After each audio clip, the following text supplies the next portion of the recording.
Welcome back to the Pot of Greed. Welcome back indeed, guys. So this week should be pretty normal. Yep, normal, because this is the only podcast on the planet. Yeah, and because we're saying the proper intro parts. So that probably helps. Also, because I'll actually do the premiere right. Because fun fact, I didn't do a premiere last week because I uploaded the episode at like 3 a.m. and I hit schedule and I didn't hit premiere and I went to sleep. It'd be like that. So I gotta apologize to the community because I know people were really anticipating participating in the premiere. So we was looking like jokers when I said premiere gang rides. Yeah, I made a fool of us. Wow. And I made a fool of the community, and I have to apologize for that. In fact, he now owes all of you one Dragon Master Magia. Yeah. Everyone and I'll send it if you...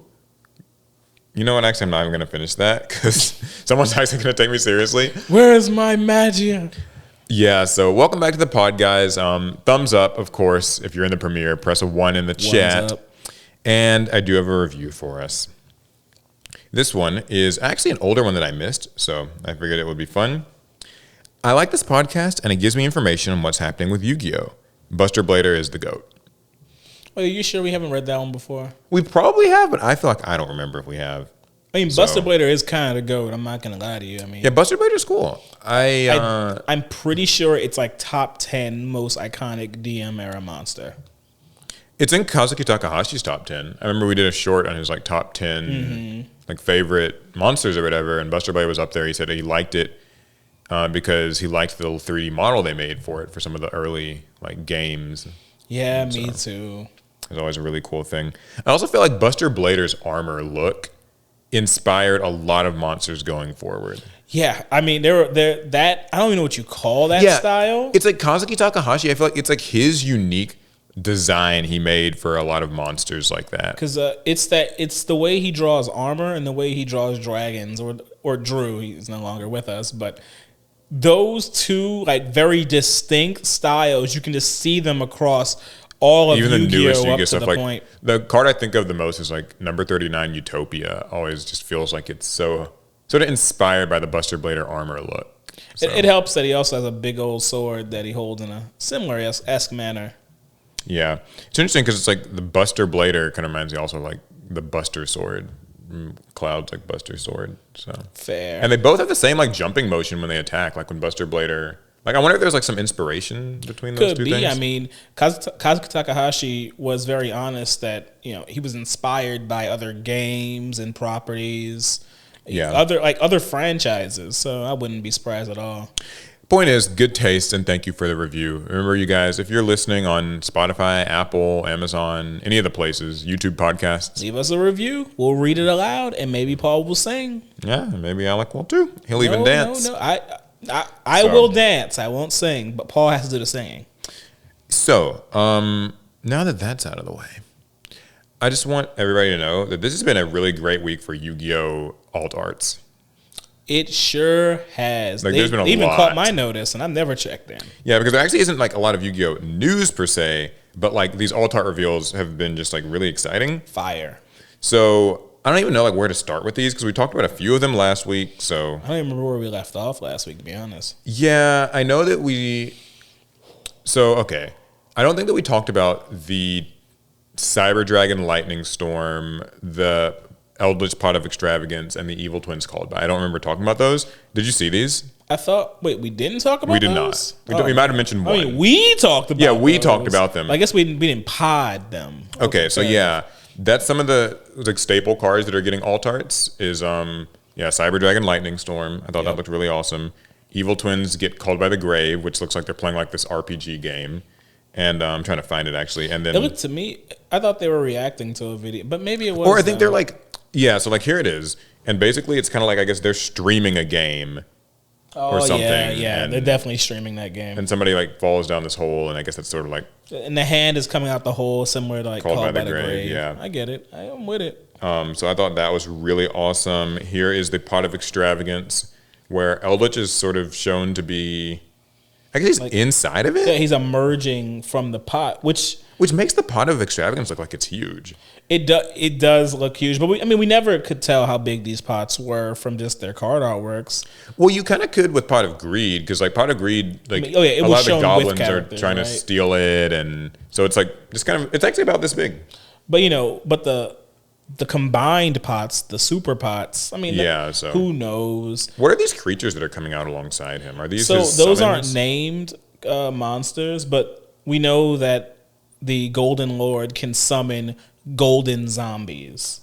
And they actually all emerge, or at least initially the Golden Lord emerges from a cauldron. Yeah. So I don't think they intended for Pot of Extravagance to be the cauldron that he emerges from.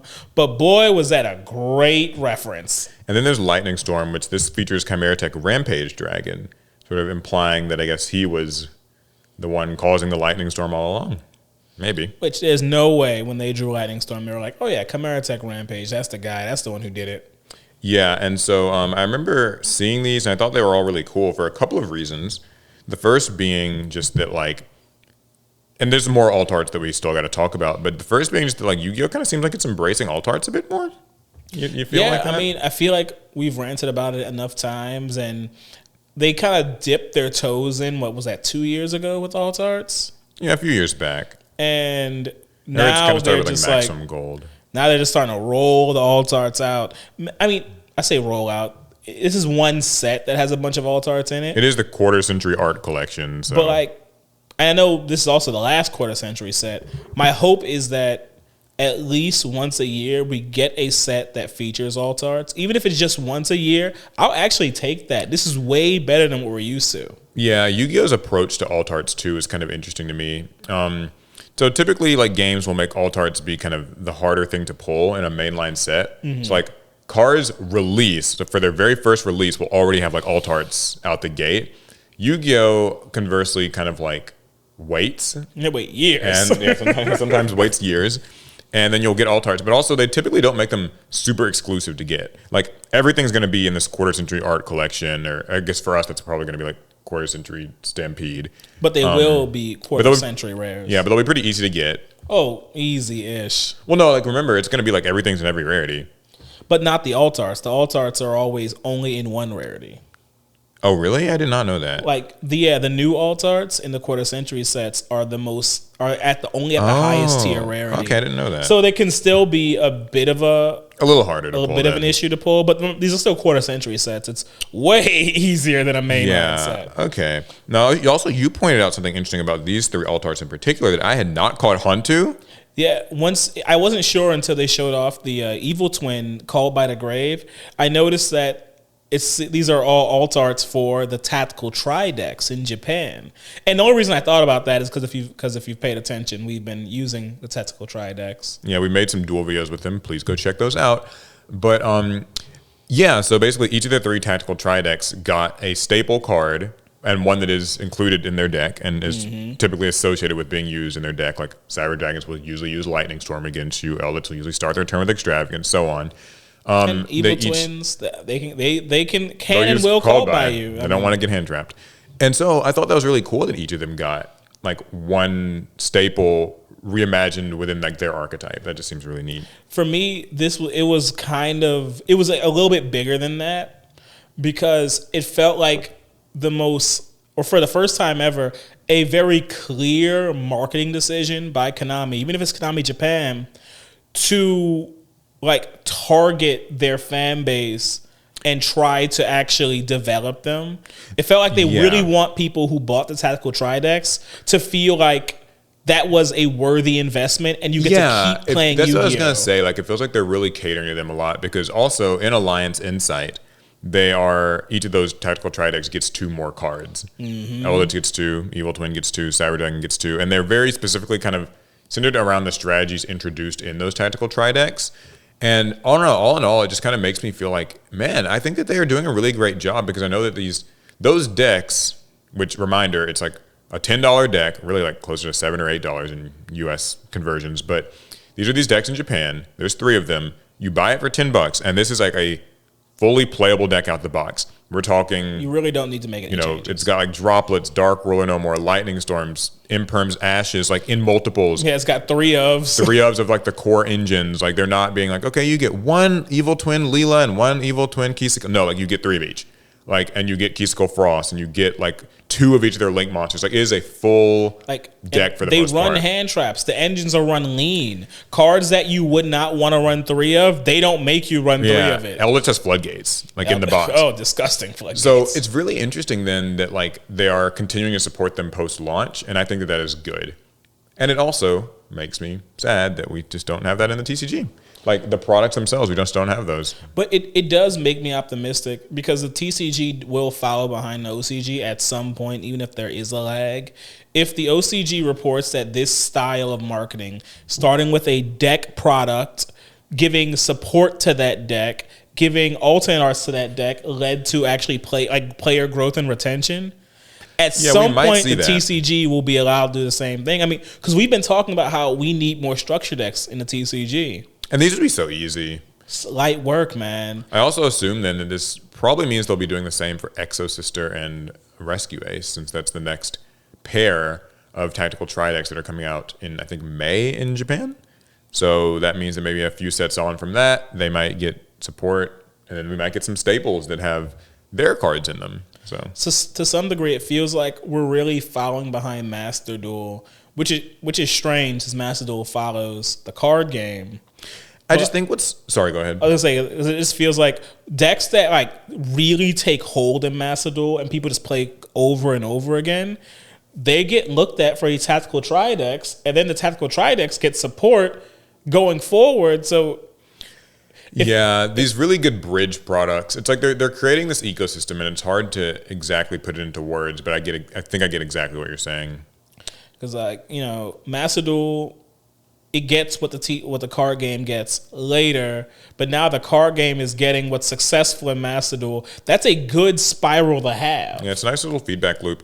So here's another one of these alt arts that was recently revealed in the Quarter Century Art Collection. This is the lovely Lady of the Labyrinth. I couldn't tell you the difference. Reimagined. She's kind of, I guess, laying on just sitting on the floor, and she's surrounded by these different. Would you call these I guess gargoyle type statues? Like you see I gotta get a better look at them because when I saw this image, it wasn't a good quality one. Yeah, I remember this got leaked or something, but this is the official one. Somebody said that at least 2 of the monsters featured there are characters that have not been revealed in the Labyrinth archetype yet.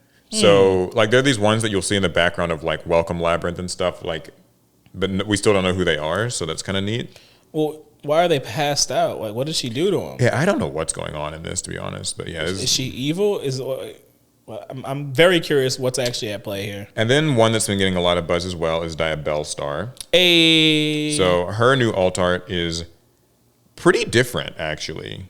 It's basically, her seemingly after the conclusion of the story, and she's just kind of chilling. She's got her cute little cat. She's sitting on her chair. She's kind of wearing more witchy, traditional, formal witch kind of clothes. Yeah, she looks like how you might have imagined when you first heard Diabellstar's name. It's like, oh, the Black Witch. She'll probably look something, she'll probably have a big black hat and wear a robe, and instead of a dress type of thing. The roguish kind of girl failure we ended up with. Yeah, her original art, she's kind of struggling a little bit. She's kind of just wearing rags and whatever she can get her hands on. She's wielding a lot of the sinful spoils in her original art. She looks so violent and just ready to do whatever needs to be done. This Diabellstar looks relaxed. Yeah, her story's concluded. She's happy. I saw some people felt like the art maybe seemed a bit generic, but I just kind of read it as she looks like, if you imagine how she looked when she was a white forest monster, like a Stellar or whatever, this is probably how she'd grow up to be. Normally if her life hadn't gotten ruined, I suppose. At least that's how I read it. But another thing too. I like it. We'll pick up. Yeah, they're going to censor the hell out of this as well. We'll pick up a Japanese version. Yeah, because I'm sorry, but you take a couple of looks at this, and Konami's going to have fun with the airbrush. They're going to. It's A1. Go to Get town. ready for the red bodysuit. All right, last one that was at least revealed today. I guess technically there's probably going to be more when you guys are even watching this. Alt art of AA Zeus. Now, I didn't see this one. Ooh. So yeah, here I'll give you a bigger one actually, a better.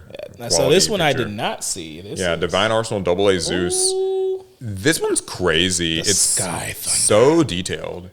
Like it really does make me think of like a Digimon alt art or something. Like like those Digimon alt arts are they're just so detailed. So this looks like Zeus has sustained damage in battle. Yeah, it looks like it was inflicted from Typhon. Yeah, it's based on the color. Because is it catching an attack or is it launching an attack? Let me take a quick look. Because it's that purple pinkish. Because the purplish pink is like associated with Typhon, right? And Zeus is more kind of has like a bluish attack. So it seems like he is like eating an attack because you can see it destroying. Are these his wings or like a little just those kind of like him? Binders that are a part of him? Those are clearly being destroyed. His other arm is actually detached. Yeah, so he's like something's kind of gone wrong here. I mean, if that's how I'm reading it, I have a strong feeling they're going to announce a Typhon alt art. And it's going to be a combined artwork with this. We're going to see. If they do a combined art Typhon where they literally are like they form a picture, that would be so cool because Yu-Gi-Oh barely ever does that. Or even if they just kind of show just this same action from the perspective of Typhon or whatever, which is fine too, would be really cool. Something I've noticed with these alt arts. What? There's kind of like, I mean, they're all amazing, good, great, please do more. But it's like Konami has kind of decided on a set of monsters that are the new, like, the faces of the Yu-Gi-Oh card game. Modern Yu-Gi-Oh. Just kind of, you start to see them repeated a lot. Like, Underworld Goddess has kind of become one.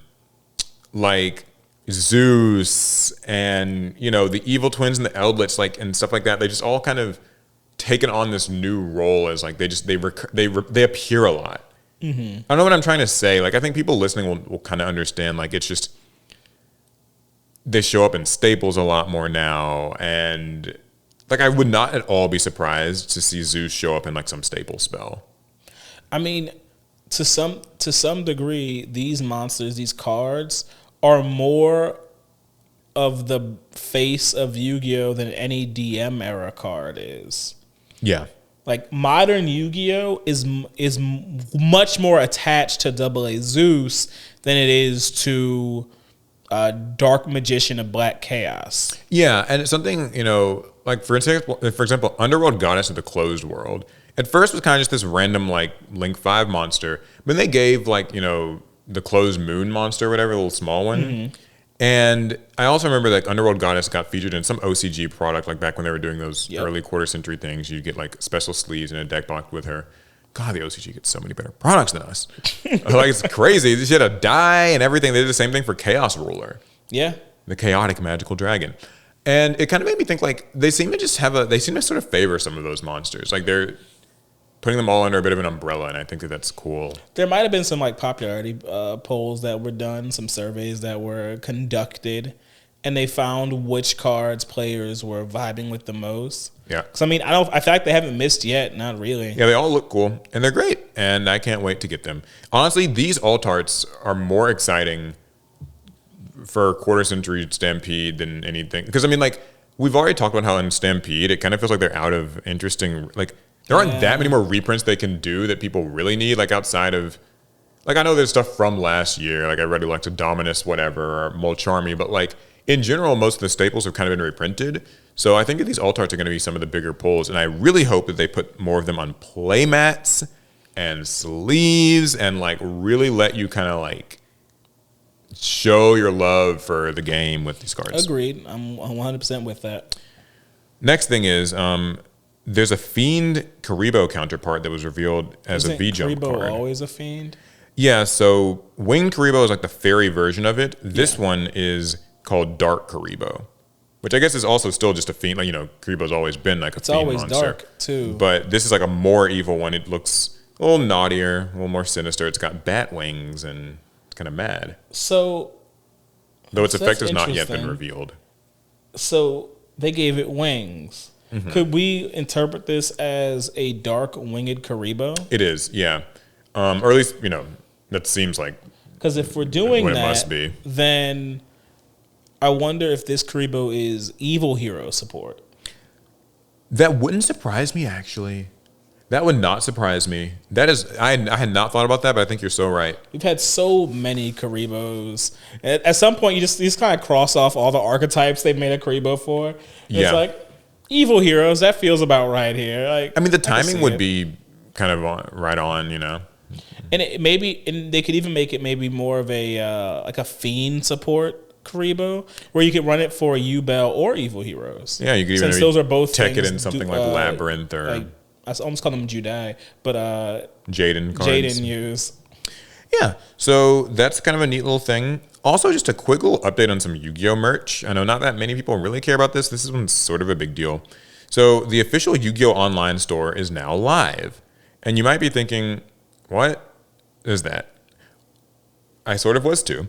Well, this is the official Shop Yu-Gi-Oh! And for a little brief history of Shop Yu-Gi-Oh!, it is this Yu-Gi-Oh! Merch store that has a bunch of officially licensed Yu-Gi-Oh! Stuff that's been on and off for the last several years.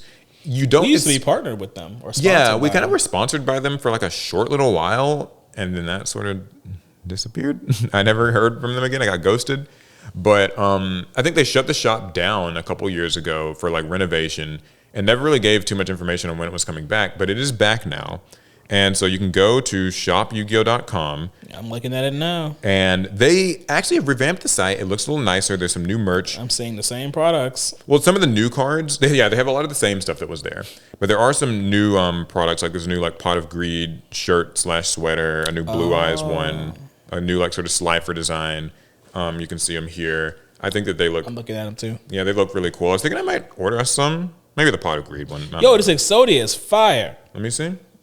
I'll put up an image. It's kind of hard to see, but... Oh, that's a cool... Yeah. That's a dope this is going to sound a little shady, but I like Shop Yu-Gi-Oh's stuff because while the designs are like middling to pretty good, like, some of them speak to me, some don't, but they're very inexpensive, I would say, for licensed shirts today, like...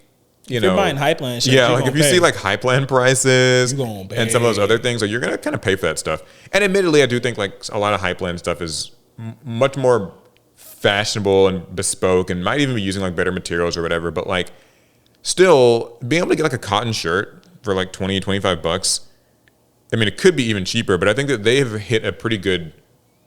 Like, if you're a Yu-Gi-Oh fan, you should go to the site and maybe just consider buying something. I'm making a cart right now. Yeah, so that's cool. Also, one thing that I like about it now is that they are aggregating a lot of the like first four figures and those other like merch statues and stuff. Are they on here? And they're on there, yeah, if you go to merchandise. So the reason I think this is a pretty big deal is because I know for a lot of Yu-Gi-Oh players, they'll always be like, oh, these like Blue Eye statues and Dark Mission Girl statues look so cool, but like, where do you get them? And the two of us on this podcast have often said, like, oh, Mega House is making these ones. Good Smile Company makes these ones. Here's the Kotobukiyas. It looks like to me they're kind of trying to put them all under one place because they're all officially licensed Yu-Gi-Oh stuff. So it's like Shop Yu-Gi-Oh can simplify the buying experience for a Yu-Gi-Oh fan to get that. Now, they don't have everything on there, but it looks like that's the objective. I'm looking at it, and so the way they have it working is all the big figures, they're labeled as back ordered where you pre-order them. Oh, okay. So it's likely that they'll just do a big shipment at some point in the future for everybody who's done their pre-orders. And they have a good selection. They have the first four Red Eyes, the Dark Magician in both his different colorways. They have the Mega House Dark Magician who looks even edgier. Oh, man. Yeah, they got all those like little metal ingot coin things. I might have to. Now, there's one thing I'm actually really, really confused about. What? Is this Tablet of Lost Memories replica. I don't actually know what this is. Is it not one of their like metal ingot things? I think it is, but like I'm trying to get a sense for how large it is because it's $116. And like normally their little metal tokens are like $20 or something like that. I'm looking at 26 right here. Yeah, see, there's one that's $26, but then there's this other one that's like $116. And they don't show any picture of it to scale. So like I just don't know how big this is because I'm assuming that this must be really like, large. Mine's shown in a box, so you know mine's tiny. Yeah, yours looks like it's like one of the middle ingot. But coins. that one doesn't have a box. Paul, you know what you're gonna have to do, right? I'm not buying it. Paul, order it No, for the pod. it's $116. For the. Are I'll they not email worth them. it? Well, they don't get to have it. Guys, go ahead and put in chat. Paul needs to order this so we can show it off on the pod. I gotta apologize, by the way, to the audio listeners. You're probably like, "What the hell are they even talking about?" Basically, if the best way I can describe it is the Millennium, like kind of the tablet with Blue Eyes, Dark Magician, Yugi and Kaiba, the God cards on the top. You know, the one from the anime, and like they call it a tablet of lost memories replica. But I cannot tell what it's made out of, like if it's made of metal or plastic. I can't tell a size. It costs $116, so I have to assume it like must be kind of weighty and sizable. Well, Paul, you've been bailed out. It's sold out. Yeah, I guess I can't get one anyway. I'm sorry, guys. Now you'll never know. Paul took too long. Yeah, I didn't order it in time. It's like those websites you go to where it's like, hurry, the sale ends, and like it's like a little timer. Yeah, they put the timer on, but if you delete your cookies and come back, the timer just refreshes. One other last quick thing regarding merch is, speaking of Hypeland, they have released their Yu-Gi-Oh! GX capsule collection. I haven't seen it. I don't know if anyone's been following this. I got to give them credit. These look pretty cool. Oh, it sounds like they killed it. They are very, very retro. So like, here's some of the shirts. They have cards that are like staples that are kind of iconic to GX, Monster like Monster Reincarnation. But they've also got like Elemental Hero, Thunder Neos. Giant, Neos, Flame Wingman. Like, Yo, this Karibo shirt's really good. yeah, I know. Yeah, they've got some really cool ones. Jama yellow. Okay, yeah, they got a couple of those. That's for somebody else. I mean, like they have they have a very 90s vibe. Yeah, Like I know like a lot of Hypeland stuff does. There's one that says like get your game on. They've got like Cyrus and what is this train? What is it? Steamroid, I think. I can't see the picture. I couldn't. One tell of you. these little roids on there. Oh yeah, that's Steamroid. Little train. There's like Raviel Lord of Phantasm shirt. There's like a front and a back to I that. thought about Paul. How you not gonna know Steamroid? You know how many battle packs you've used that thing in? Yeah, I know. Steamroid's very. Or is that Truckroid? Which one is Steamroid? The one that goes up to 2300? Yeah, Steamroid's the one that increases. Yeah, and they also have hoodies. So there's just a bunch of stuff. And if people are interested in GX, I don't know how long this collection is going to like be around. And they kind of just announced it and then released it pretty quickly. So I'm gonna get mine. I'm gonna let y'all know right now. I'm getting mine. I don't know what y'all gonna do. yeah, so definitely grab your Yu-Gi-Oh! GX Hypeland stuff. I'm not sponsored by them to say that. I just thought that would be really cool and people would Though, appreciate if they seeing would it. like to sponsor us and send us some gear, like Yeah. we will heap so much praise on it. You can definitely. We won't be objective or impartial or anything. And send us some stuff, Hypeland. You guys bug them about it. Tell them we'd love some things. Anyway, though, yeah, so that's that. And there's one last Yu-Gi-Oh! Thing that I have. I don't know if you have anything else, but the Yu-Gi-Oh! Master Duel sleeves or card protector poll that we talked about last week, where we were talking about how you can't vote for Elemental Hero or Neos or whatever. Yeah. They've announced the midterm results of the card protector poll 2025. Midterm paradox. Today, which is Wednesday when we're recording this, is the last day to vote. So I can't really tell you guys to vote because when you're hearing this, it'll have ended. Go vote. But the top 10 cards are Duel at the polls. yeah, Yu-Gi-Oh! To the polls. I'm sorry, 2016 ruined me. Not Elemental Hero. Tearlaments Kit Kalos. I think that's who that is. Yuck. There's Morinphen, which I found out. So Morinphen's this old vanilla monster. You mean the meme? Yeah, and it's like a huge meme apparently in Japan. No one here understands like why exactly, but apparently Japanese players love it. Maxi, Yuck. what is the name of the Witch of the White Forest? This is their synchro monster. I forget her That's name. Diabells. Yeah, and there's also Lady Labyrinth of the castle or whatever, the Labyrinth girl. Fair. Pearly, Also fair. Trap Tricks. This is Rafflesia, I want to say. Yuck. Elemental Hero Flame Wingman, I'm with it. Diabells, I'm with that as well. and Red Eyes Black Dragon. Specifically in one of his like uglier alt arts, in my opinion. But yeah, so those are the top 10, and I guess you got to hurry and vote because once it's over, they'll be making the most popular one. Yeah, do not let them make Morinphen sleeves. I know the chaos agents in you want to vote Morinphen. Don't do it, guys. I personally hope they don't make Maxi sleeves. I just think that those look Maxie's art is not. I think good we for can a trust sleeve. no one in North America is going to vote for Maxie. I think they will as a meme. We hate Maxie. Yeah, but you love it. But we love the things we hate. I feel like they're going to vote. They're going to want to vote for Morinphen when the true answer is to vote for like one of the Diabell Star cards. That's a real answer. Vote for one of those. So I think that's all the Yu-Gi-Oh news I have. And I don't know if you've seen anything else, none. but yeah, I haven't have really any, spotted much. Okay, cool. That doesn't mean I don't have any TCG stories though. Yeah, there's always a good TCG story. And you know how I like to start these off, right? Yeah, let's hear it.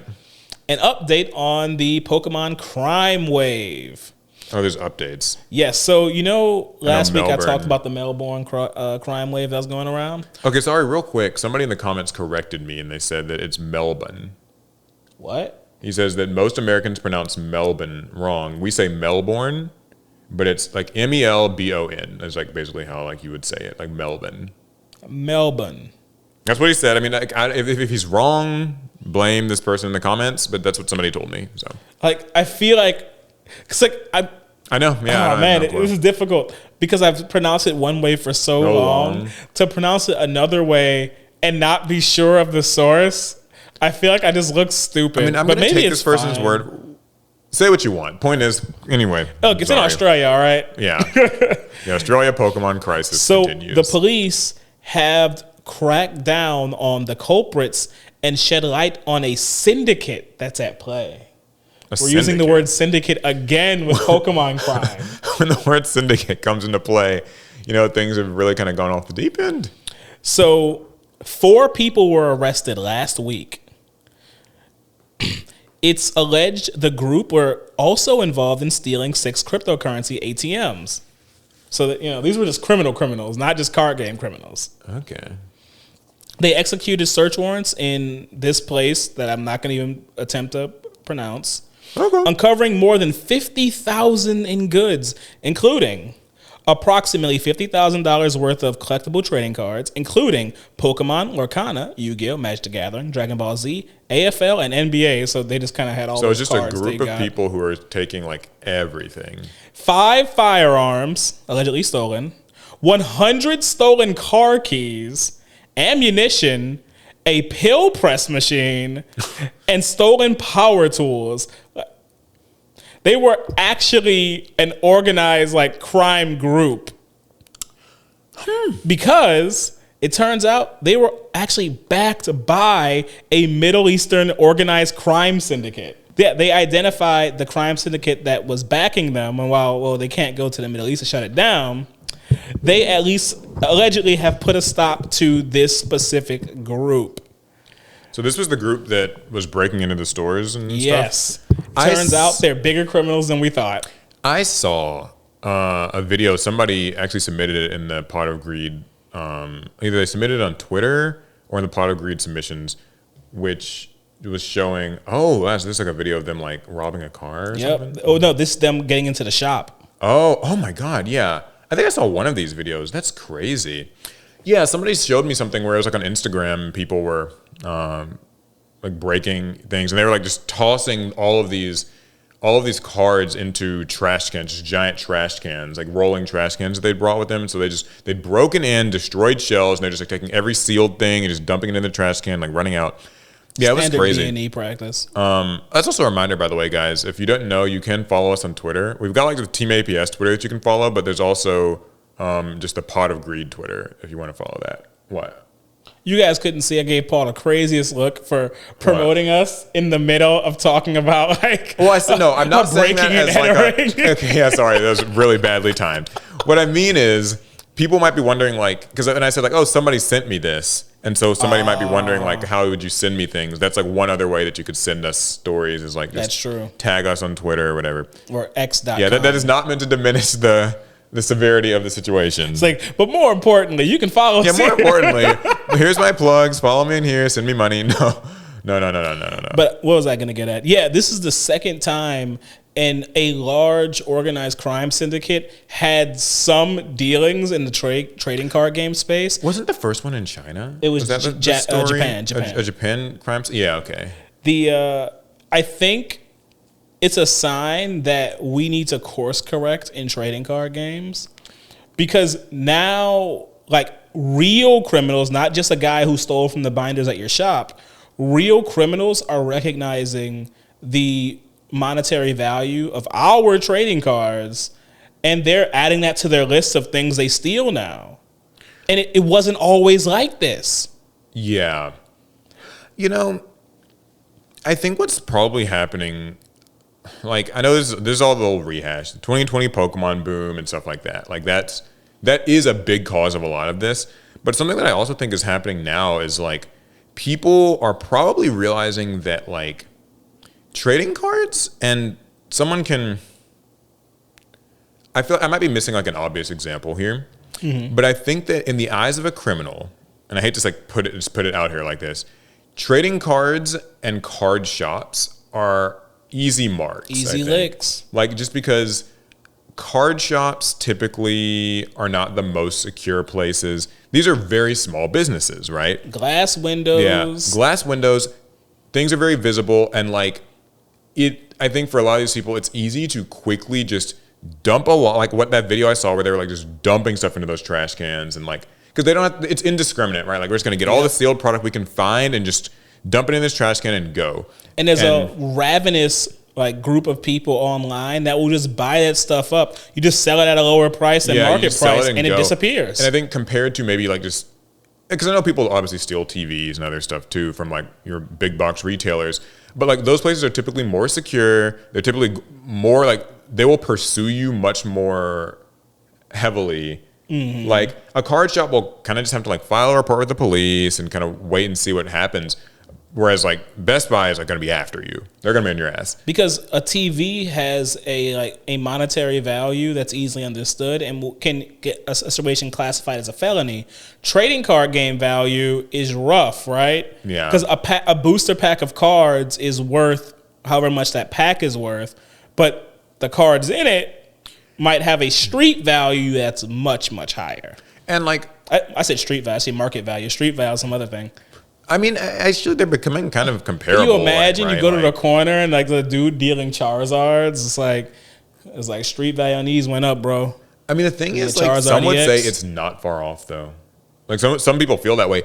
I think it sucks because like people are exploiting the vulnerability of card shops.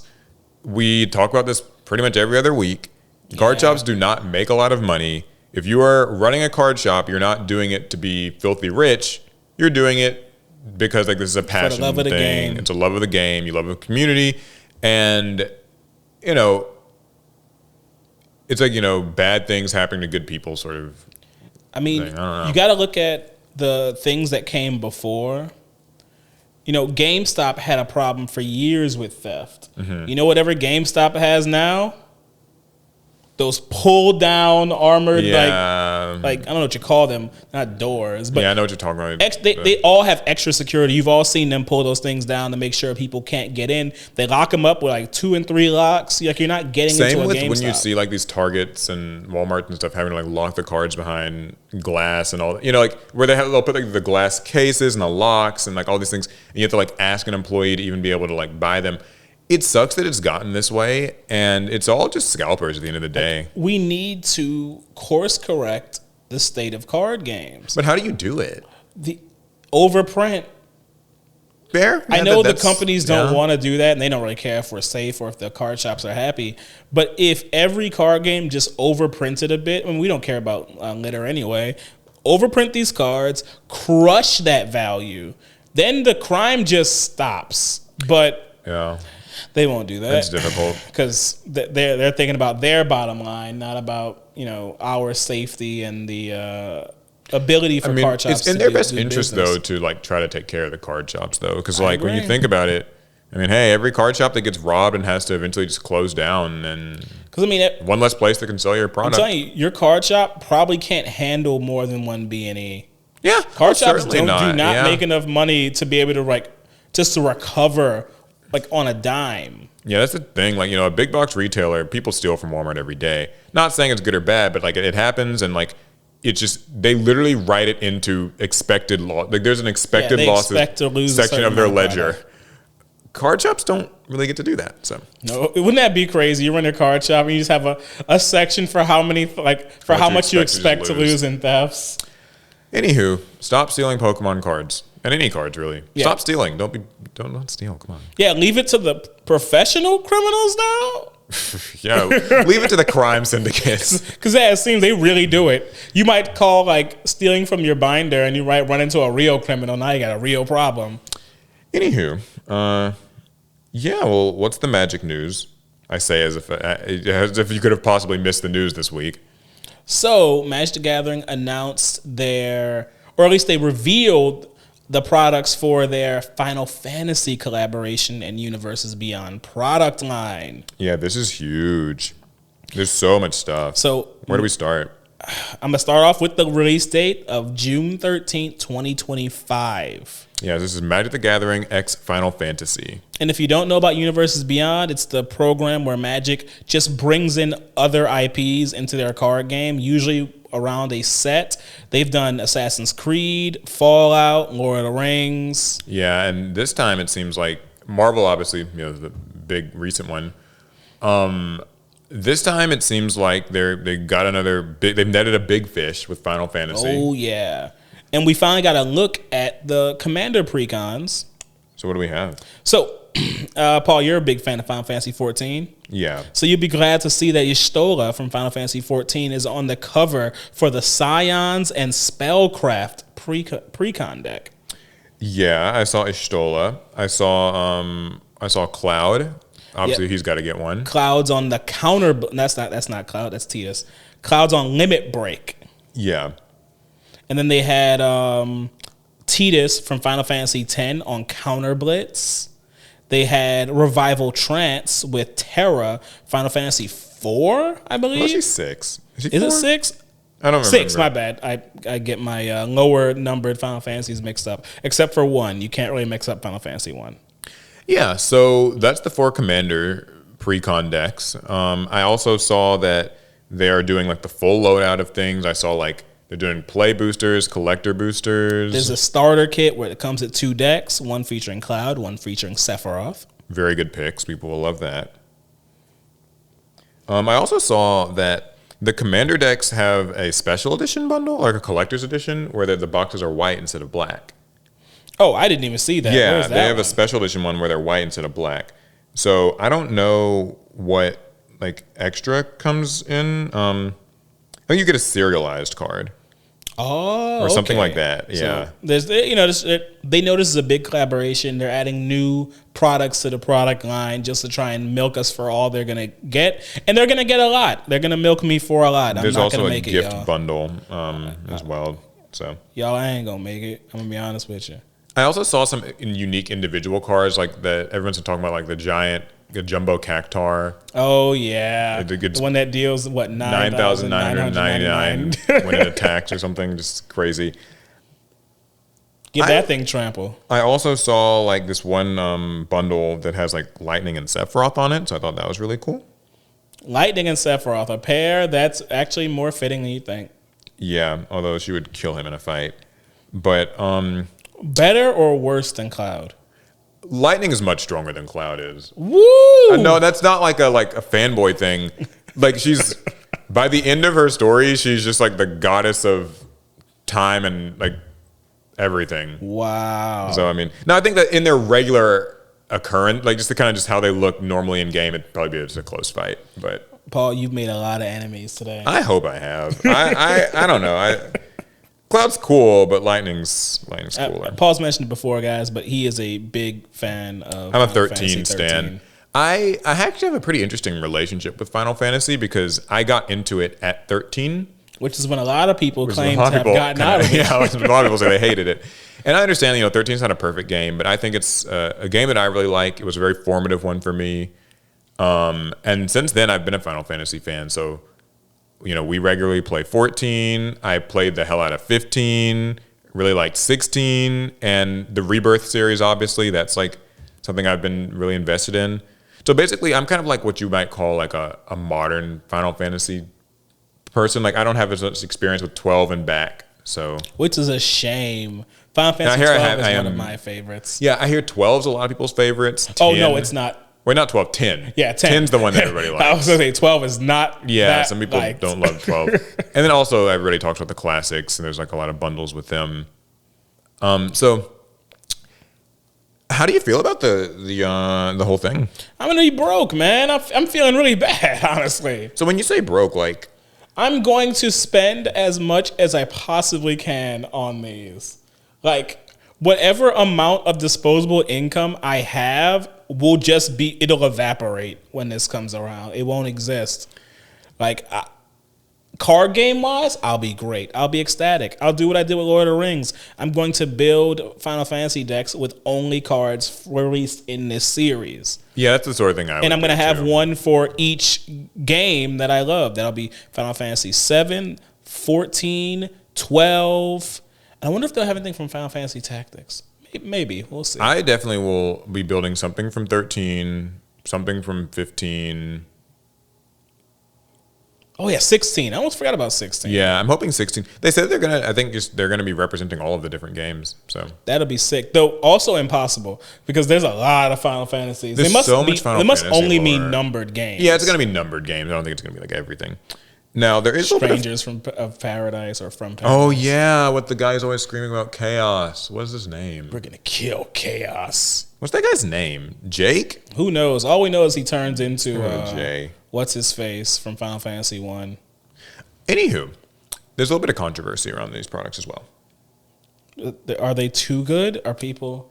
They are a little bit more expensive than people might have originally thought. So I'm going to be broker? Yeah, you're going to be even more broke. Yeah, so basically these new Final Fantasy products are being kind of price hiked a bit. Basically what I saw on Twitter is these... So you know like Magic the Gathering has brought back MSRPs. Yeah. Which most people say is a good thing because they didn't have them before, which was sort of weird, but they have them again. Anyway, though, these Commander decks cost $70 a piece, MSRP.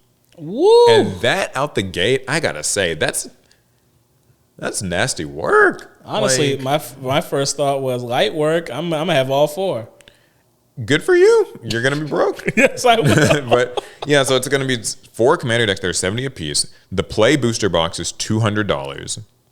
Wait, that's the Play Booster? The Play Booster. This is not Collector Booster. Oh, God. Guess what the Collector Booster box will go for? Take a guess. The Play is 2. Take a guess.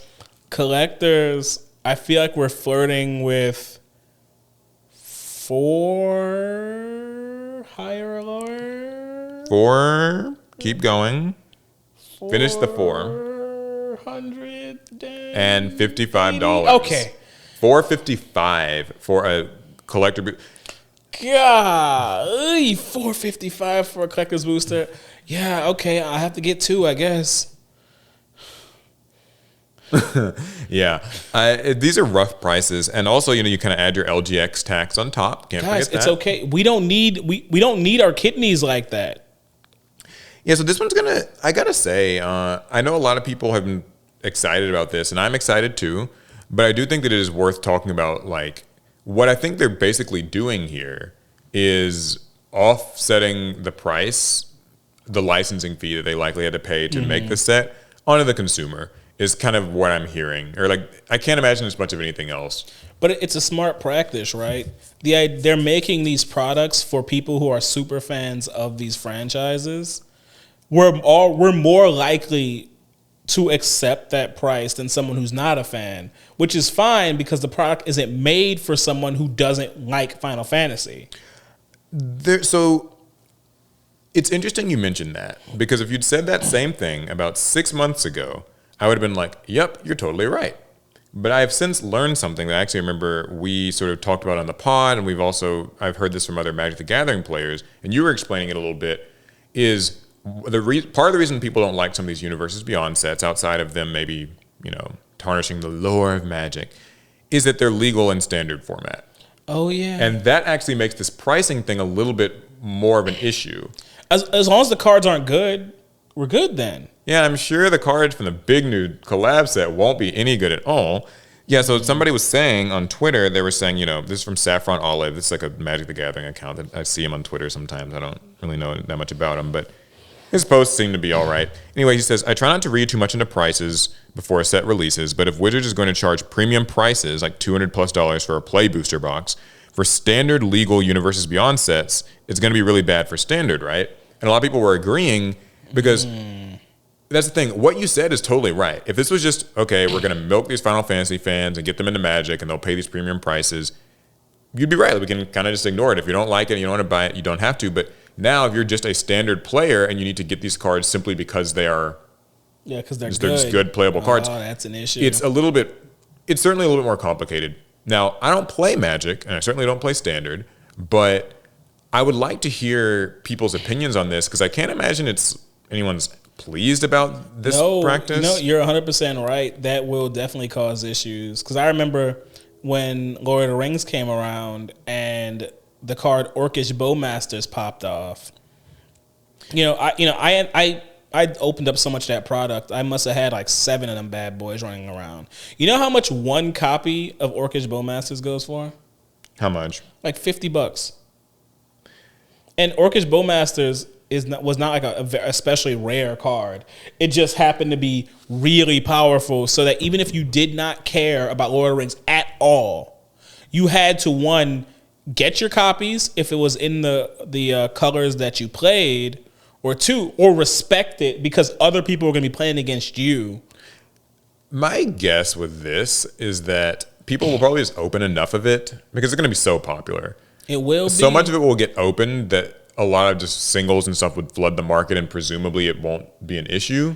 But then again, that's what some people think at least. So a lot of Lord of the Rings singles were on the market and Orcish Bowmasters still has a price on it.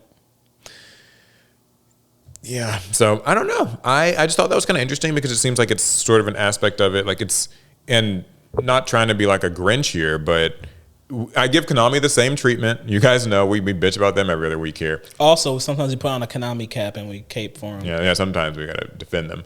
But, this is a lot for like an MSRP for a product. Like, I just imagine the feeling of, going into a store and being told that this pre-con deck is $70. Like, I really wasn't looking at it through that lens. I was thinking of it from purely the angle of being a Final Fantasy fanboy. Yeah. Where I'm like, yeah, I'll pay anything. I don't care what the price is because, I'm crazy. But when I'm thinking of it in TCG terms, where it's like, hey, guys, the price of doing business just went up.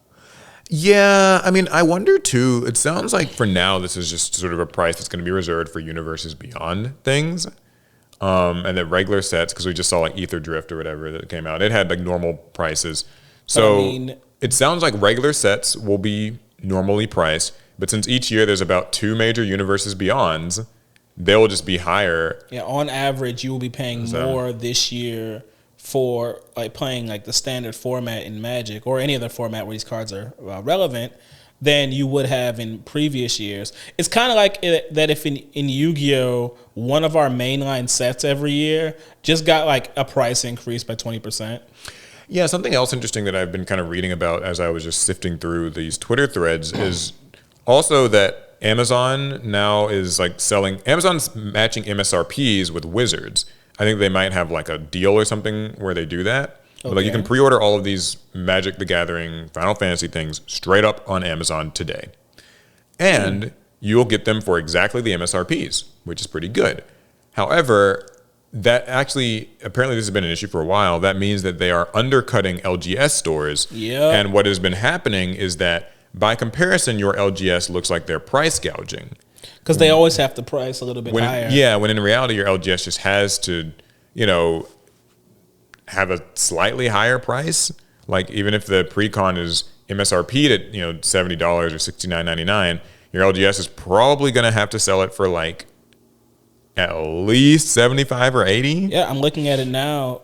Everything on here says pre-order price guaranteed. Pre-orders are live, free delivery on Tuesday, June 17th. Fastest delivery, Monday, June 16th.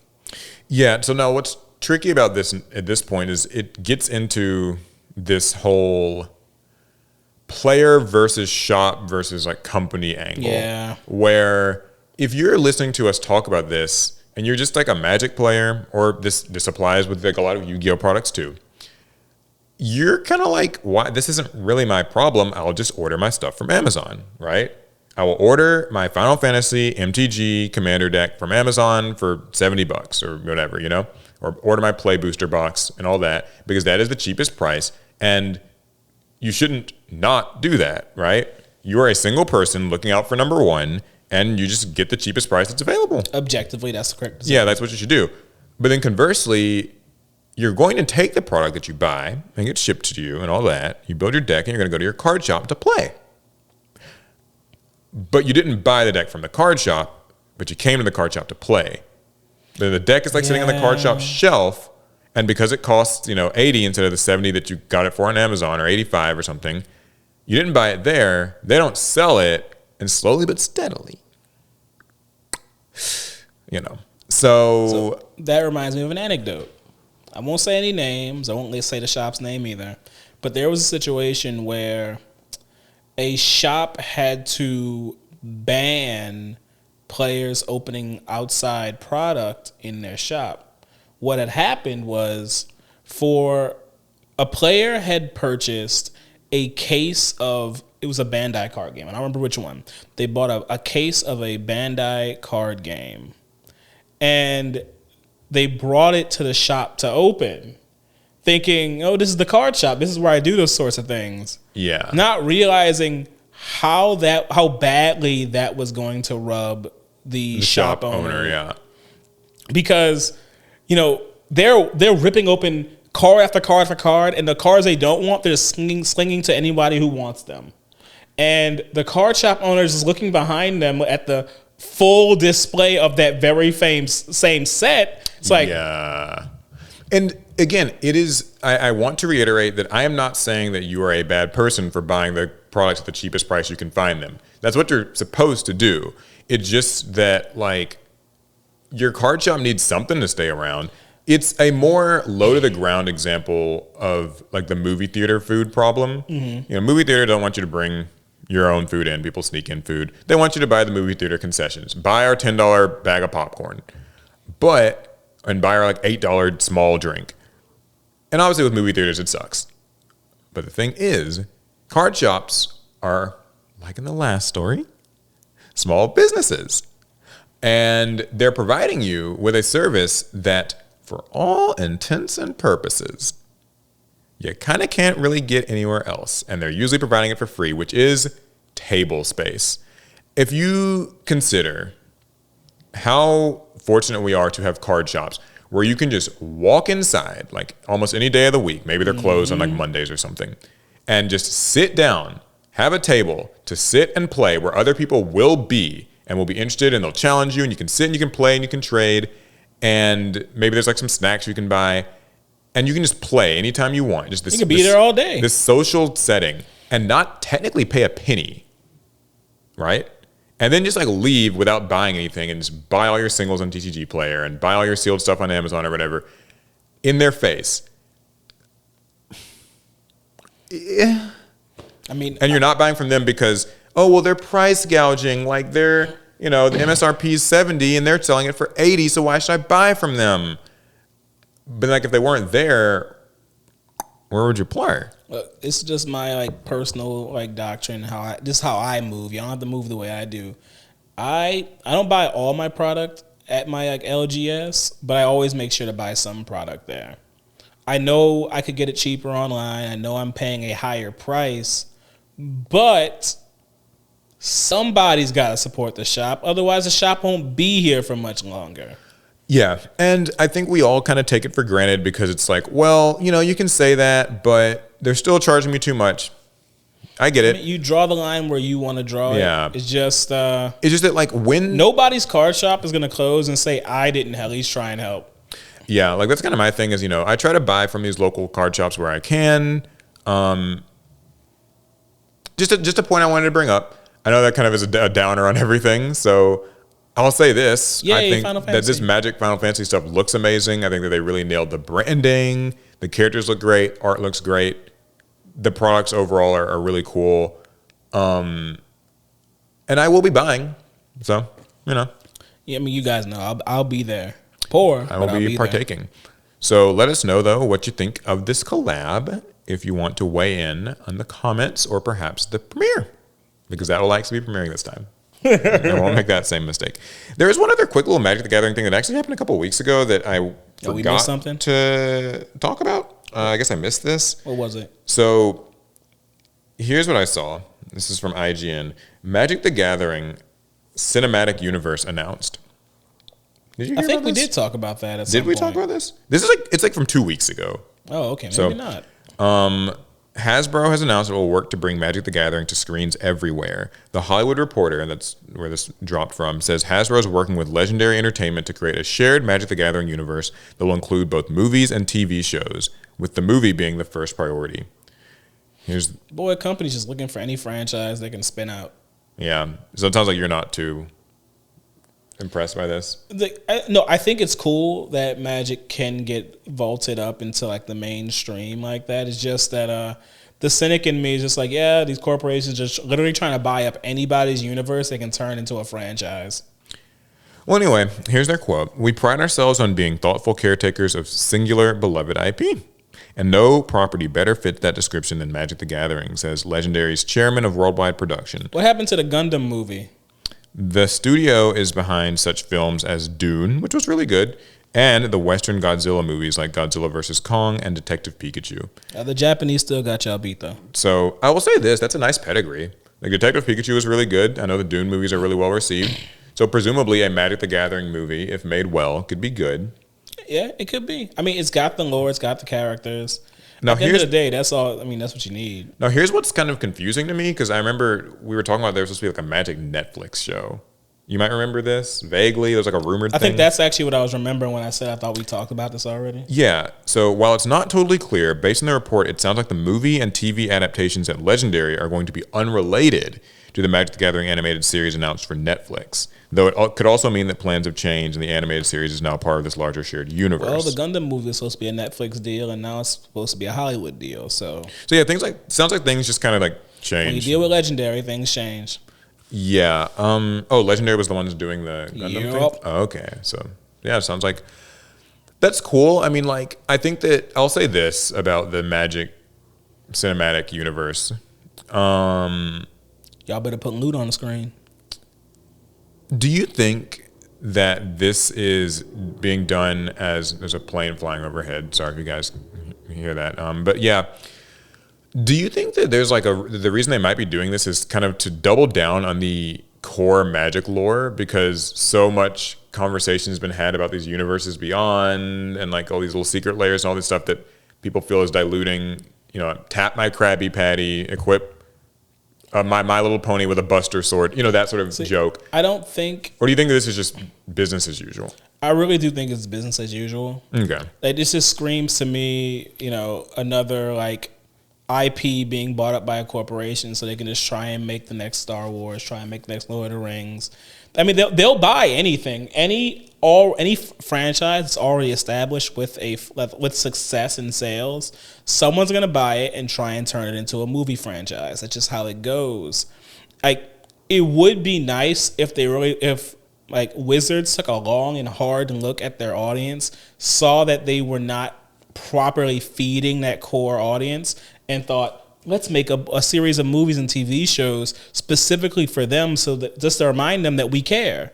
Yeah. Come on, man. This is business in America.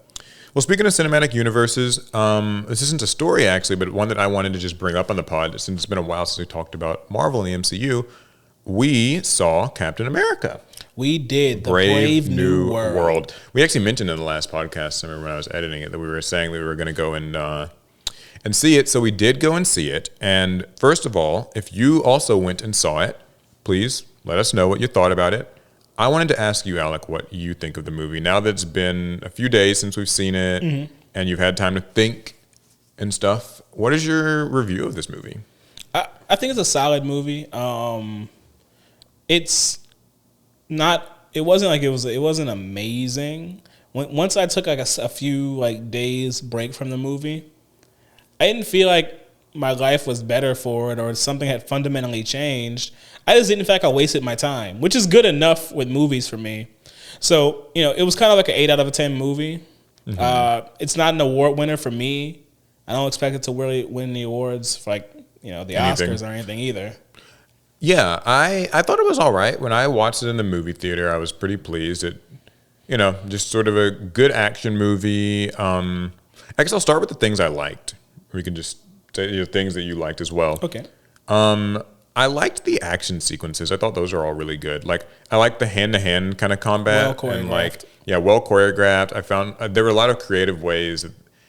Because I've seen one other Captain America movie, and I'm always amazed by just all the different ways they can find for him to use that shield, like bouncing it off walls. And I also think that's like a really fun, like using that shield as a weapon is always really cool to me, that they design fights around that. It was nice to see, since Anthony Mackie's Captain America struggled to use that shield in the Falcon and Winter Soldier series, and just to see him like flinging it around like it was secondhand in this movie. That was some nice development there. So I thought the action scenes in general were very good. I liked the. Oh, by the way, this is like spoiler. We're going to be spoiling this, so if you haven't seen this, there will probably be like a timestamp where you can just skip this part.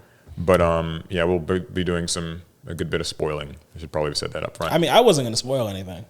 We can actually keep it spoiler free then if you want. Yeah, I mean, here we'll keep it spoiler free. I typically don't spoil. Yeah. Another thing that I really liked was I think that the acting across the board was really good. Like, I think Anthony Mackie was good. I think Harrison Ford as President Ross, really good, just good performance. Honestly, especially good. I really didn't think that there was like a bad performance at all. Like, I liked all the, like, I feel like those actors, the guy who was Isaiah Bradley, I forget his name, Carl something. Yeah, he was really good. Like, I think all of that was great. Yeah, it was one of the better performed MCU flicks. You could tell that they knew they had good performances on their hands by how willing they were to just leave the camera on their faces during the performances. Not a lot of behind the head like talking shots. Yeah. And when they wanted to sell you on the drama of a moment, they would just lock eyes with the actor as they stared into your soul. Which is, I think, actually all three of those actors and everybody else in the film, like, their strengths were that, like, Anthony Mackie does a really good job of like emotional performances, like kind of just with his eyes and expressions. So even when he's not talking, you can kind of like feel the pain he's feeling. Same with like Thaddeus Ross. I got similar impressions whenever he was like stressing out or like just really angry or kind of confused. Like, I feel like you could read it on his face in addition to the words. I thought that was really good. Now, the only performance in the movie I wanted more from was Giancarlo Esposito, just because he plays such a good villain that for some reason it felt like he wasn't all the way dialed into the Scorpion character. So that's actually a great segue into maybe some of the not as great things about the movie. So as we knew leading up to Brave New World, there were a lot of reshoots. I remember hearing like just reports about this. I wasn't following it closely, but I just remember like people were like, oh yeah, like it got delayed because of reshoots. It got delayed. Reshoots are changing things. Apparently they were like changing this movie right up as late as like, last December, like January even. Yikes. Like just kind of, and it shows in a lot of kind of, the story is a little like patchy. Sometimes it's sort of jumpy. Sometimes it doesn't make sense. Like why do they go to this place, or why did they say this thing, or this kind of doesn't resolve itself. Little things where like you can almost feel like, yeah, they had to maybe like just splice this together and like just sort of maybe this will make sense if you don't think about it too much.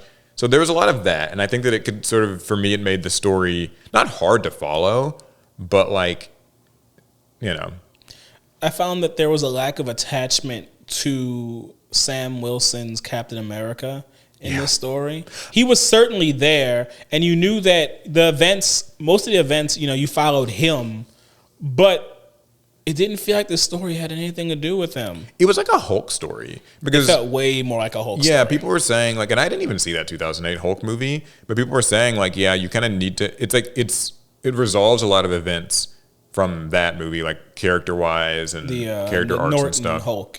Which is interesting because I know that, Marvel has some licensing things with the Hulk. Like, they're not allowed to formally make a new Hulk movie. So it seems like maybe they decided this would be a good way of just getting some closure on some of those plot threads. But I agree that there were times when I was like, so what does like Sam Wilson like have to do with any of this? And I think that their way of tying him in was just having, you know, like his friend is kind of wrongfully accused. This is stuff that you would know from trailers, so I'm not, you know, like his friend's kind of been like wrongfully accused of doing this thing, and so like he's in it to clear his name. But like I don't know, it felt like that's not really the character. I feel like that you got the fullest kind of range from was Harrison Ford's Red Hulk character. It felt like he was the main character. When the story opens, you're learning how he wants to be like a better person. Yeah, he has people in his life that he cares about. He wants them to see him in a better light. He's made mistakes. He acknowledges that he's made mistakes. Yeah, and he takes steps to correct them, and then an incident happens. Tragedy strikes, and he's on the back foot. He makes some interesting decisions that people don't care for. Impulsive decisions. And like in the moment he doubles down on those things, but behind the scenes he's regretting those decisions. He really wants to be better, but the world around him is not letting him. It really felt like it was his story, and then when he transforms into the Hulk, you can really look at it as a bit of a tragic moment. Yeah, that actually gets me into yet another one of my sort of things. So first of all, real quick before I get into it though, speaking of villains, Giancarlo Esposito was actually added in through the reshoots. There was somebody else who actually played that role at first, so it wasn't like that the character was completely interjected in. I forget the name of the guy who played the role. It's like some wrestler, WWE wrestler or something that played, I don't remember, or something like that. But anyway, they recast him because they felt like, you know, Esposito is a better and more experienced actor, which is true. In general, and they felt that I remember reading that they said that they felt that the story kind of lacked good like villain moments and stuff, so they needed his character to be especially antagonistic, which I think he did a pretty good job of. He was evil. Yeah, he was definitely not a good person. He was always on Sam's ass, so there's that. But like I agree with your, like, it didn't feel like he was very directly involved in the plot. They just kind of, you know, without spoiling it, he's kind of just on the tertiary of things. He just shows up to cause some trouble and then like shows up again to cause some more trouble. And you know, usually with his performances, I feel like I believe he's that character. This was the first time I saw an Esposito performance where it felt like he was playing a character. He was playing it well. Like he seemed like he was pretty on beat. The choreography that he did, it looked good. I'm sure there was a stunt double involved in there somewhere, thanks to those sunglasses. But I truly believe that was just him playing a character. I mean, they probably didn't have the time. Like, I feel like he didn't have the time. Here we're gonna we got reshoots for like 3 weeks, guys. Here's who you're playing. Like, just kind of quickly get into. Another thing too is you were mentioning how like, you know, Ross felt like a victim, and that's actually kind of the thing is I feel like this movie did not have much of a villain. There's definitely is like a villain, but the villain's kind of a victim. The other villain's kind of a victim, and then you've got Esposito's character who's definitely a villain. He's a villain, but like he is not invested in the main events. So it's not really. Yeah, like I don't know. I felt like that was something that maybe was getting reworked a lot. I know the girl who they said she was like a Black Widow. I forget her name. I forgot her name too. I think it started with an I. Yeah, she also they said they cut a lot of her scenes, so that was like. Yeah, something. She definitely seemed like she'd have a much bigger role in the actual story of the movie. Instead, she was kind of there for some action sequences. Yeah, she mostly kind of stands on the sidelines. And yeah, so I don't know. I just know that it's kind of a movie where you can see that the reshoots and the changes and the tweaks kind of affected it. But it lost the plot. But overall, if I had to give it a rating, I'd maybe a 7 could be like a score I might settle on. I might even feel a bit generous. Better than some of the recent other, like I think it was better than like Ant-Man for me. Quantumania? Yeah, like Quantumania. Like that was just one that, you know, people didn't really like that too much. Maybe a little better than the Marvels, depending on like kind of what you look for out of a movie. I know a lot of people didn't like Thor 4. Oh, Love and Thunder was great. I don't care what anyone says. But I don't think it like reaches, it's not like Wakanda Forever, Multiverse of Madness. I feel like those are better movies, probably. For me, if I can walk out of a movie and not feel like angry, it's typically like an 8 out of 10 for me. Notable movies who did not hit that 8 out of 10. Venom 2, Madam Web. Oh, that's that Sony stuff, though. We know that stuff's gonna be bad. I mean, they're bad, but Quantumania actually. I never thought I'd feel that way about an Ant-Man flick because I loved Ant-Man, but Quantumania had me. I left the theater angry. I get angry when I feel like I've wasted my time. When I sat down to watch a movie and I really wish I hadn't. Yeah. Which that's the one thing a movie is not supposed to do. A movie can be bad but not make you feel like you wasted your time. Like I don't know if it's the era of movie making we're in, where we're making for focus groups, or maybe we're trying to tell stories that are too large for a singular film. But it feels like these movies are formulaically bad sometimes, where you can walk out actually feeling like I wish I had done literally anything else with my time. Yeah, I know it's like a big Marvel problem in general. Like, it's just kind of this multiverse saga. I've said it before, I'll say it again. I feel like it's aimless. It feels so aimless. I don't know what characters know each other, who the Avengers are right now. Like, because they love to tell you that there are Avengers. There are Avengers movies coming out. Like, canonically, there are not any Avengers right now. Yeah, they keep saying, like, okay, we're going to regather them, or that, like, Avengers Doomsday is going to come out, or Avengers Secret Wars. So, like, there's apparently going to be some Avengers, but whoever I'm just not sure who they are right now. So, anyway, cool. I'd love to hear other people's thoughts on the movie. I think it was passable. A little patchy, but passable. Anywho, okay. Back to actual stories. So, I don't know how actual these are, but I have video game stories. Of course you do. Let's hear them. I want to hear a good video game story. So, well, this one's not the brightest because we're still laying people off in the video game industry. Marvel Rivals lays off entire U.S. office and game director despite success. I saw this too. I'm very... So the article reads, Marvel Rivals developer NetEase has laid off most of the game's team in the U.S., including its director. Despite Marvel Rivals continuing to be one of the most played multiplayer games out there, they've chosen to cut down their workforce by laying off their entire Seattle office. Jesus. So in a statement on February 19th explaining the layoffs, they said the layoffs were made as part of organizational reasons and to optimize development efficiency for the game. So all I heard is when a game is launching or while it's being made, you need a large workforce to make sure the game runs well and that the launch is stable. But maintaining a game takes, or at least from the corporate view, takes significantly fewer resources. So let's go ahead and cut all those people. Which really sucks because, that game is doing super well. I know a lot of people are playing it, and it's getting, so many great headlines. People are always talking about how excited they are for these new characters and the skins and all that stuff. So to think that you can be on a team of a game that does well and then just get out of here. It's so cost cutting. Anti traditional work.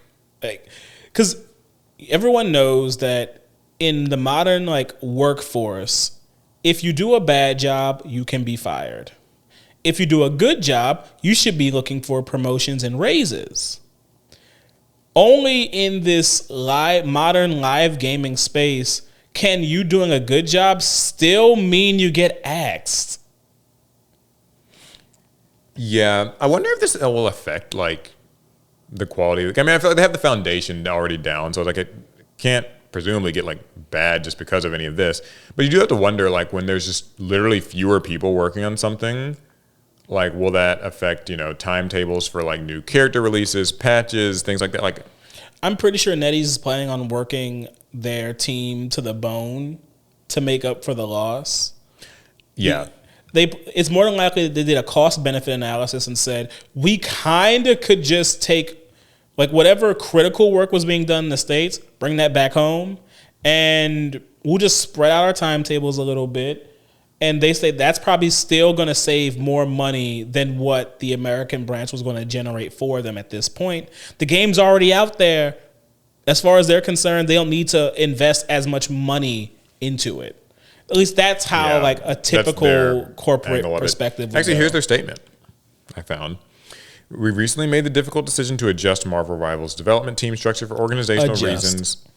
Adjust. And to optimize development efficiency for the game. This resulted in a reduction of a design team based in Seattle that is part of a larger global design function in support of Marvel Rivals. We appreciate the hard work and dedication of those affected and will be treating them confidentially and respectfully with recognition for their individual contributions. We want to reassure our fan base that the core development team for Marvel Rivals, which continues to be led by lead producer Wai-Kong Wu and game creator director, I'm going to butcher this.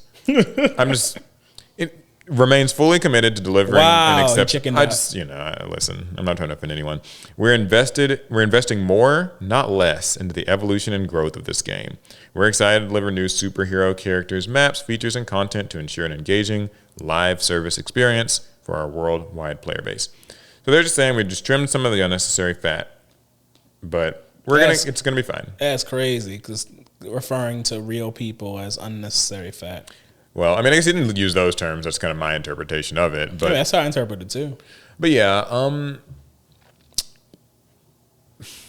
gaming industry is rough, it seems like. It's rough. Guys, just know if you get into the gaming industry, you can do a good job, still get fired. You can do a bad job, still get fired.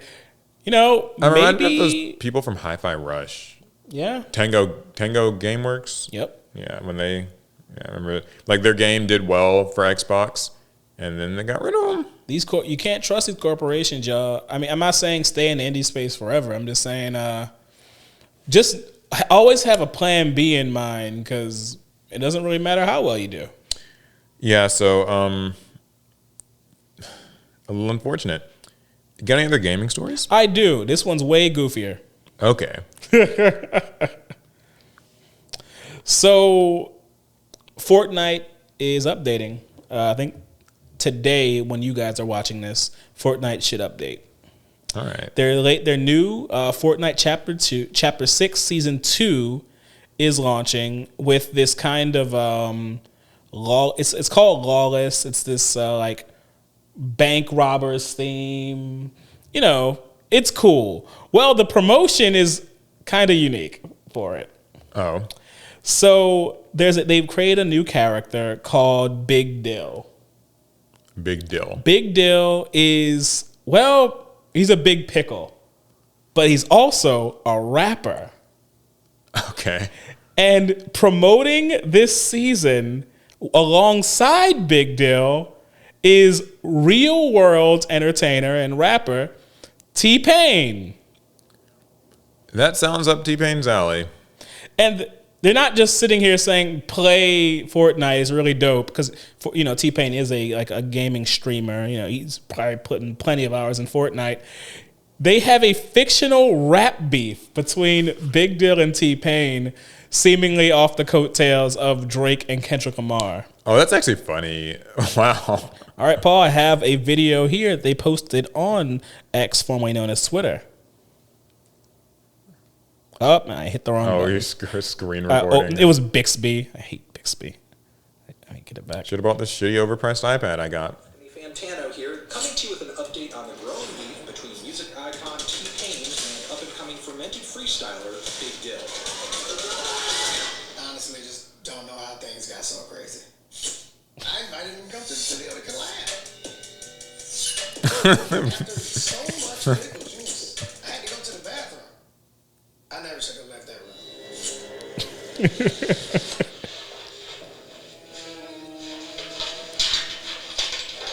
Wow, he wrecked his studio? All my beats, all my songs for the new album, gone. That's when I checked IG. Wow. He starts dropping diss tracks with my own beats.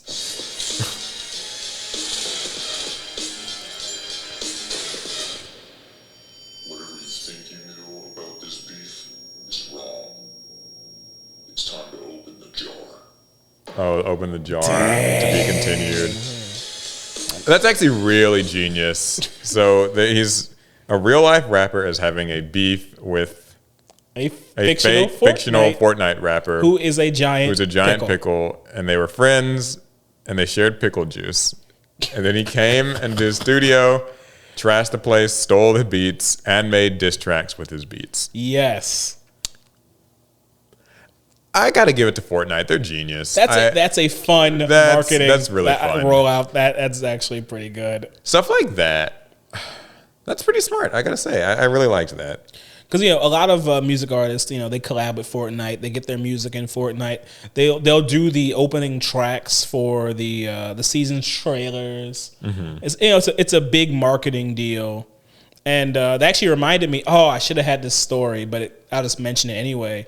Something you read. GTA 6 has a musical collab. Oh, I saw that. Wait, it's DJ Khaled, right? Yes. Yeah, he's gonna have his own radio station. Because in the Grand Theft Auto games, you can drive cars play music. Well, you can tune into the DJ Khaled station, and you can listen to all of his work. Discography. That's actually really cool. And it makes sense because this GTA is set in Florida. I'm assuming Miami. Yeah. And no, that's where DJ Khaled lives. So I think that honestly, that's very fun type of collab. Fortnite, genius. Honestly, GTA 6 with DJ Khaled, that's also really cool if that's true. But yeah, I liked that. That was fun.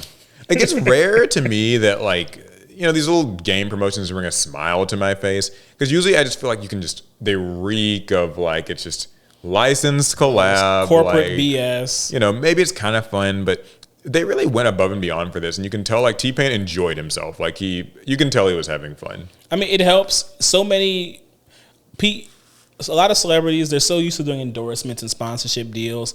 For a lot of us, they burn up their credibility that way. They're just making money, but it's certain artists, if they did this, it wouldn't be half as fun. It wouldn't land as well. But I think T-Pain still retains a lot of his credibility with just people in general. He's still a name. A lot of people still recognize the name T-Pain, even if he isn't the most mainstream as he once was. Yeah, but he's still just seen as a fun, kind of more old schoolish, I guess, rapper. And we know he games. It's a verifiable fact he's a gamer. This isn't just yeah, it isn't. He's just sort of inserted into this Jay-Z sort of being yeah, I really play my Fortnite. Play Fortnite all the time. Me and Bae, we just no, they don't. He does, or if he does, I mean, I wouldn't believe it. That's why I always say, dude, I think when the dust settles and these live service games all come crashing down after I die, I think that Fortnite's going to be there. It's still going to be here. It's going to be standing. It's one of those. It feels like it's just. I'm going to request this now so that all you guys are listening. I want my funeral to be held in Fortnite. I know it's going to be here when I die, so I'm just letting you guys know. A lot of you guys are younger than me, and some of you are just going to outlive me purely because of my diet and living habits. Make sure my funeral is held in Fortnite. Tell my family this. I want someone to build my tombstone with stones in Fortnite. I think that was a really uplifting gaming story. So it's time to turn the tables a little bit. Okay, here we go. With a little AI in your games. Maybe not even a little, in fact. A lot? Introducing Muse, our first generative AI model designed for gameplay ideation. This comes to us from Microsoft.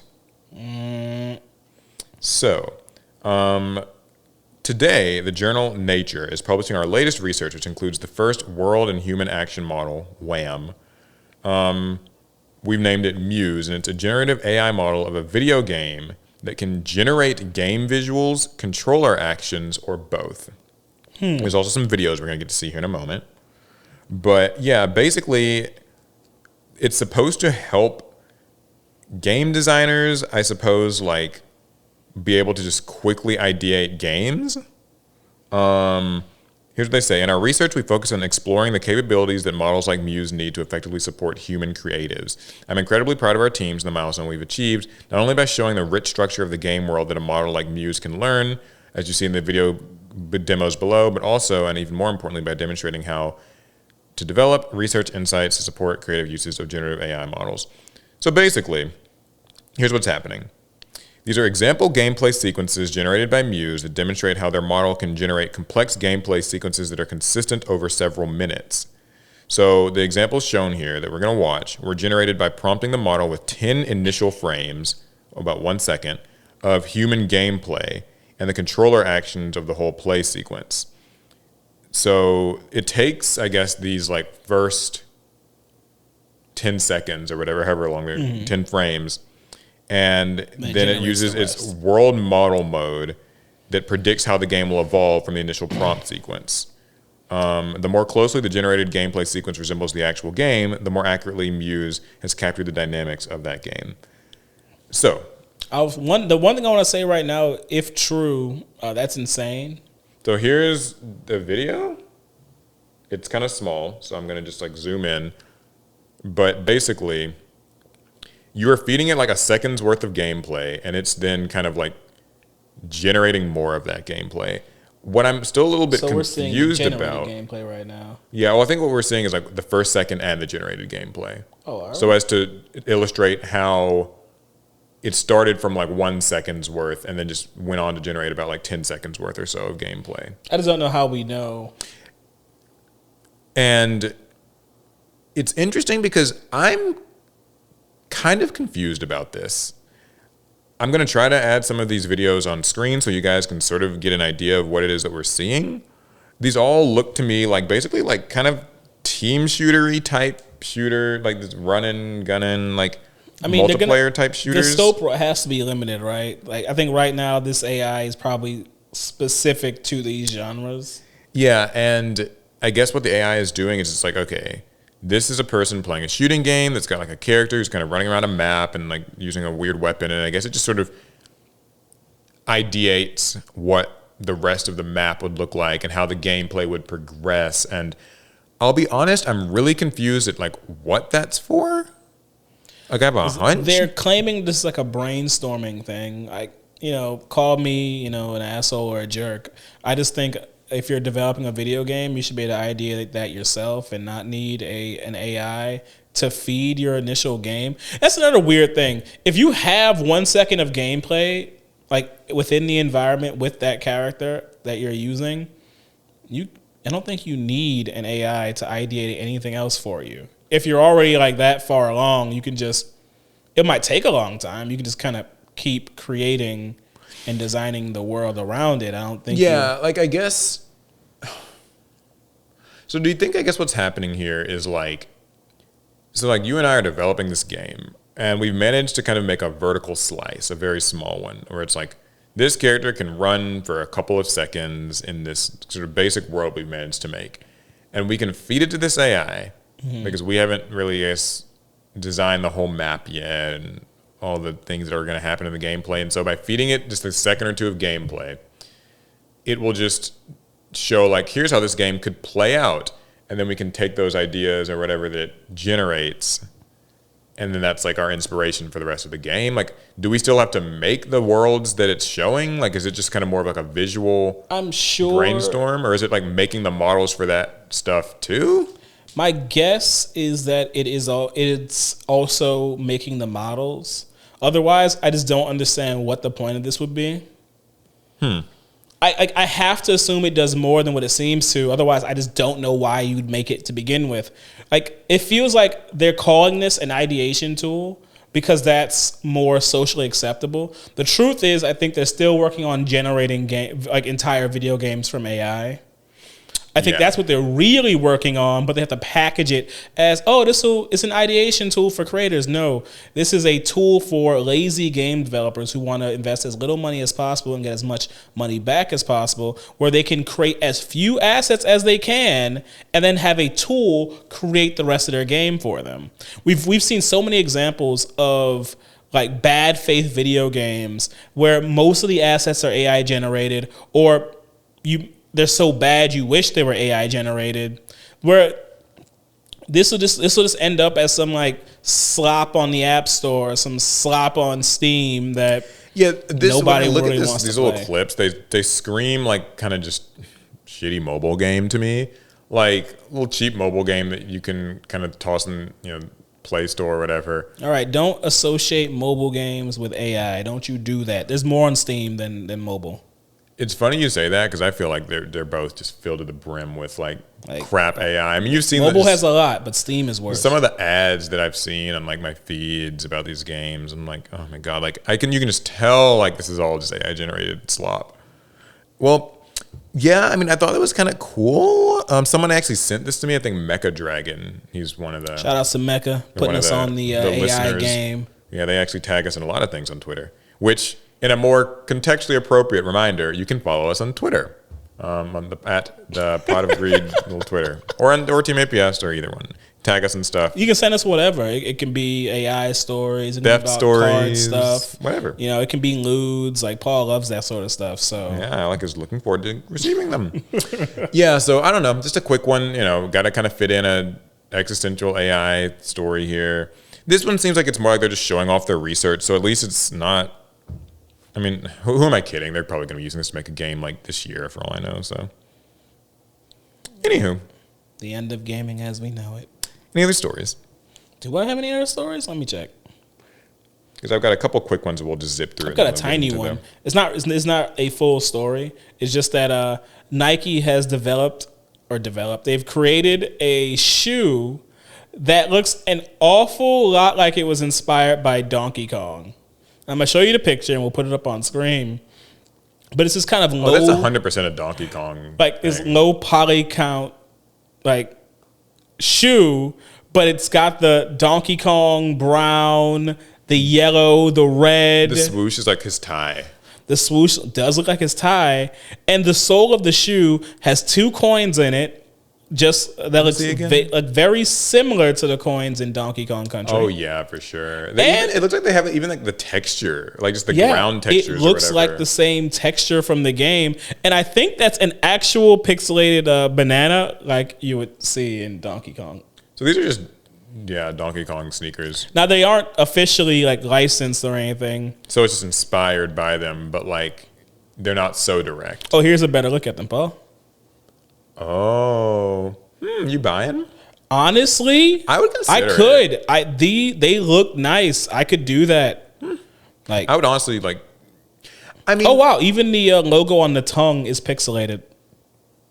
Yeah, it is. That's actually pretty funny. So, because I couldn't tell when I first saw it, I was like, "Is that like just the image compression or something?" But no, if it's literally pixelated on purpose to kind of emulate that like Donkey Kong Country, just low poly, low res, like kind of inspired look. It's fitting on some Air Maxes, which is already kind of a retro shoe. Yeah, that's dope. I like it. You know what? Let me see how much these bad boys bookmarks it. Yep. I've got a couple quick ones. What you got? Reddit CEO says paywalls are coming soon. Okay, then people are just gonna stop using Reddit. I don't know. Well, I mean, we said that the last time there was that big Reddit controversy with like shutting down subreddits and moderators and all that, and people still use it. But we'll see if this actually kicks people off, because here's what they say is happening. This one comes to us from Gizmodo. Some subreddits will require you to pay to see content. That's Steve Huffman, the CEO of Reddit. The company's past quarterly earnings report went poorly. And so he says that they're actively testing ways to make some content require payment to access, and plans to roll out a paid subreddit feature later this year. So I guess you have a popular subreddit, you can maybe choose to have it be paid. He described the paid content model as a, quote, work in progress, unquote, but mentioned it would be one of the new key features the company intends to introduce in 2025. It marks a continuation of Huffman's focus on requiring payment to access certain areas on Reddit, because last year the CEO said the company was looking into building a new type of subreddit that would include exclusive content or private areas that are hidden behind a paywall. I remember that, and you asked me a question, and I'm going to go ahead and answer that question again. There is no part of Reddit that I think is worth paying for. So no matter what subreddit that does this, it doesn't matter what it is. I just will stop using it. I think so. I'm not going to pay to use a subreddit. I'm just not. It's not going to happen. You won't see me doing it. I know that Reddit probably needs more money to please these shareholders. I think the only real monetization thing that they've consistently had is like Reddit Gold, is that system, which I don't use it, but I know it's like kind of thing that people do. I see a lot of ads on Reddit these days, like when I'm on like the browser site. And see, I have no issues with them running ads. All websites got to run ads. I have one problem with how they run ads. Oh. And it's a Reddit specific problem. sidebar ads exist and like all that stuff, and that's fine. But they do those ads where they disguise it as a Reddit post. Oh, and yeah. And it is those. totally naturally integrated into like you're scrolling through your homepage and like it's like disguised as a post. I don't like that, but other than that, I don't mind the idea of like a site having ads. I get that they, I guess, want to make more money, but I think doing paid subreddits is a quick way to piss people off. I mean, I guess the only real problem is if they try and like force it on people. Like, your subreddit now has to be paid. That's gonna kill a lot of subreddits. I mean, as long as it's optional, I guess it won't kill the website. But I just don't expect a high amount of like use. Now, there's two other issues that this article points out, which I hadn't considered, but the first is that Reddit is an aggregation site. So really, like, content on Reddit is not typically user-made. It is like articles being shared. This happened elsewhere, and I'm sharing the link on Reddit, and now we're going to all talk about it. So unlike a site, like a platform like YouTube, or even like, we'll say Instagram or something, you don't really have like creators who are making content or something. It's just your site is a place I make where Reddit content. Yeah, like your site is a place where people just post stuff from other sites and kind of, So I think that the value proposition is going to be difficult to. And what do you think about that? You feel like? No, I 100% agree. I think that's a hard sell. The second thing is that subreddits have moderators. And if you're going to paywall content or subreddits, then that means they're also going to have to find out a way to pay moderators, because I imagine moderators aren't going to want to work to moderate a subreddit that is hidden behind a paywall that they're not getting any money from. But they'll probably be like, hey, you get free access to the subreddit. It's got to be more than that. You'll get some Reddit gold. Yeah, it's got to be more than that, I hope. So, yeah, those are just some interesting things. I will not be using any subreddit that costs me money. I'll tell you that much. If they paywalled the whole app, I would just stop using it. Would it be a shame? Yes, but I don't get that much value out of Reddit, to be honest with you. It's just a habit. Yeah, and here's a second one. Twitch reveals big changes to the ban system and more severe penalties. Okay. What? Now you're going to start banning Amaranth for 2 days when she does something she shouldn't? Yeah, I mean, I guess she's on kick now, so. Oh, she completely transferred over? I didn't know that. Twitch has announced a series of updates to its ban system that will help longtime streamers while enhancing the consequences for policy violations. So for many years, Twitch's ban system has been criticized for its lack of transparency and the reasoning behind some of its suspensions issued, something that even CEO Dan Clancy admitted needed improvements. That is true. I know people are always like, so-and-so got banned, and then they didn't tell her why. Or didn't tell him why. Well, on February 19th, the Amazon-owned platform revealed some big changes to violations and acknowledged that its prior ban system disproportionately impacted longtime streamers. As such, the site is now letting violations expire to prevent the number of unexpected permabans. However, it's also taking aim at frequent offenders by ramping up the consequences. Okay. So basically, I guess like you would accumulate violations and they would like kind of stay on your permanent record, to use like a school analogy. And so I guess what that means is if you have like all these prior offenses from years and years and years ago, it would make any new offenses be more likely to get punished because you have the prior ones. And so like if you've been a long-time streamer and you've had a little controversy every year or so, I guess you are more at risk of a random unexpected ban than a new streamer from just last year who hasn't yet had their obligatory controversies. I mean, I feel like a bigger issue than even that is how their ban system disproportionately hits smaller creators versus larger creators. Because they talk about long time versus short time creators, but you can stream for a long time and have very little engagement. But we've seen some of the largest Twitch streamers on their platform accrue what seems to be an infinite amount of violations, and they'll get their little temporary bans, and they're back and they're bigger than ever. But I've seen much smaller creators perma-banned and they aren't able to get support for it. They were just trying to they were just getting their foot through the door, and now their account's gone. Yeah, I've always felt like Twitch has I don't know if it's not like by their design, but it's played out this way. There's almost become like a celebration of the idea of a ban. Mm-hmm. Like it's almost a cultural moment. Like streamer gets banned, they claim they don't know why, they come back in like 72 hours or whatever, and they have the biggest stream numbers they've ever seen in the last like year, because like it's like they're back, like here's my return stream, and like it's almost been turned into like this moment where like it's a, you know, like I don't know, I think that when moderation and like stuff like that and consequences are just actually kind of have been turned into that, it's like maybe it's, I don't know.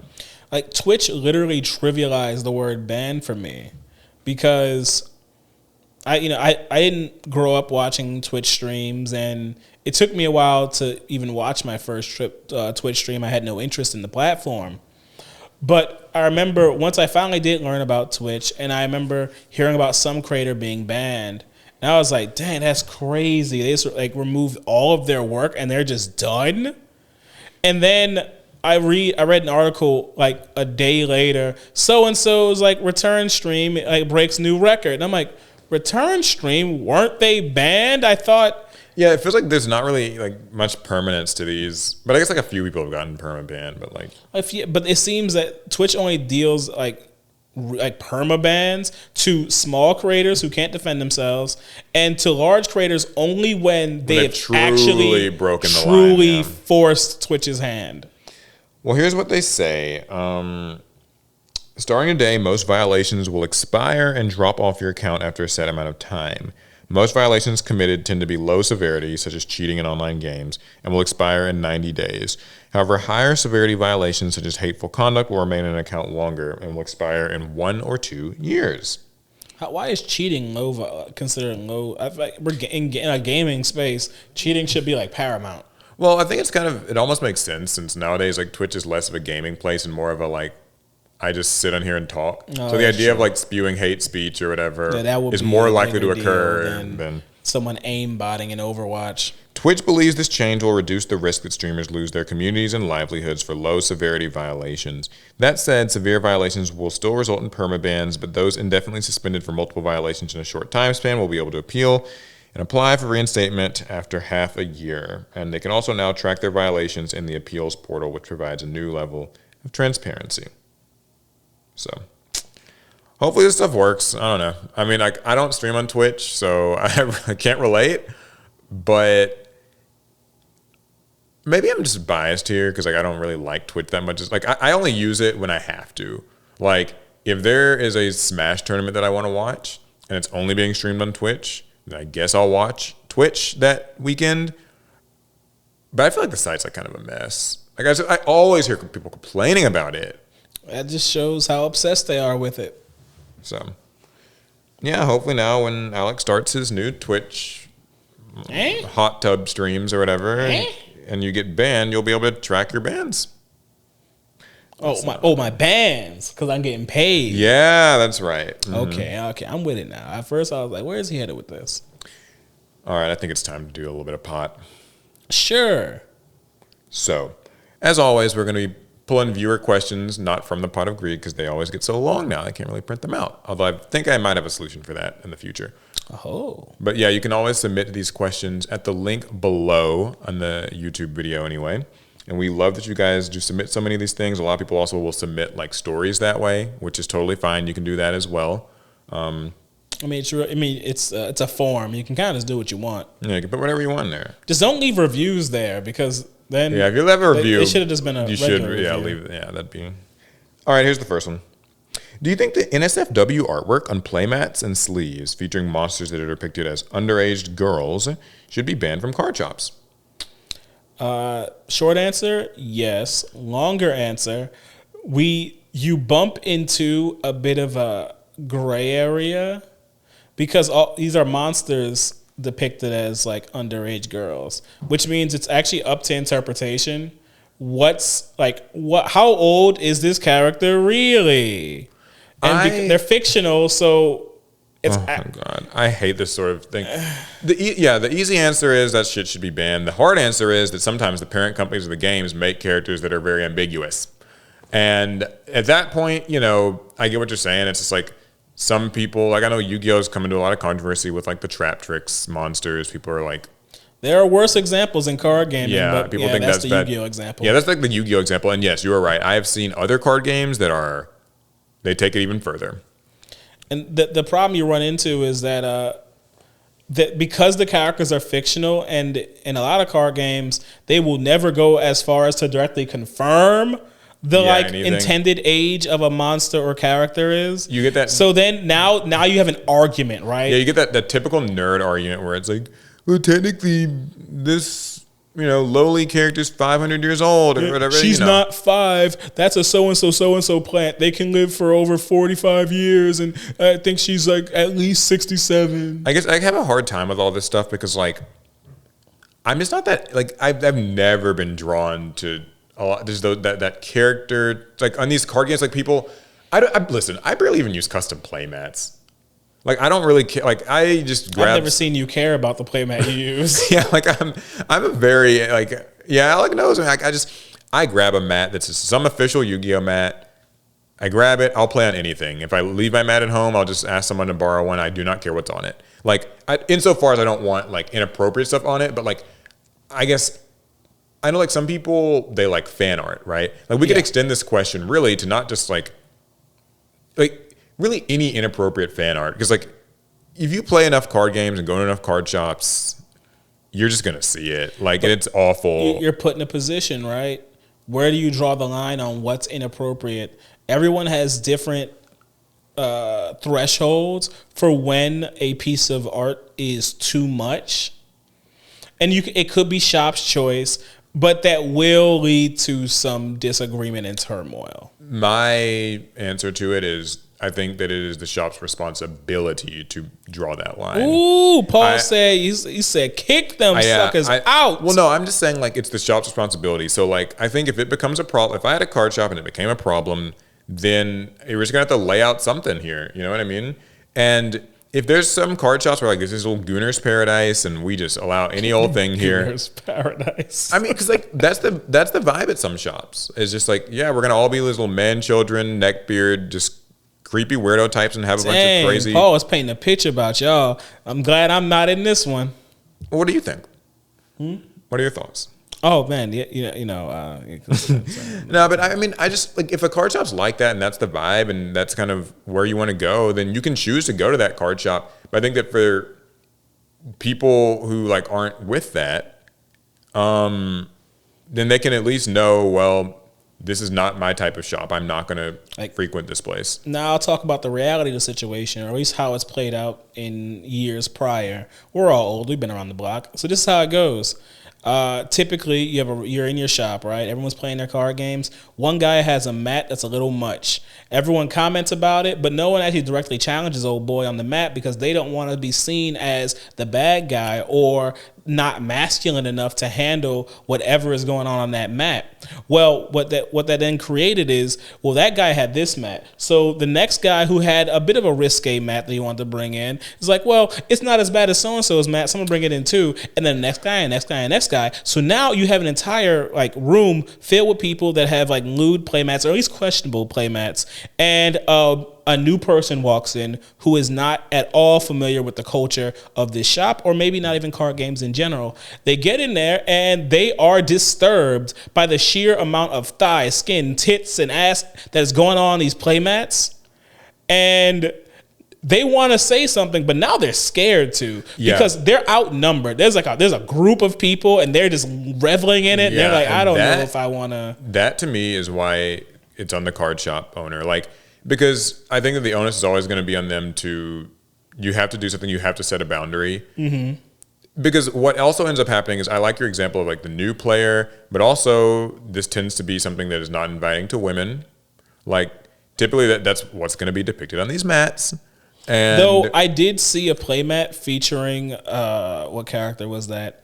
Renji Abarai from Bleach that made I don't know who me that is. He's the red-haired character in Bleach, one of Ichigo's rivals.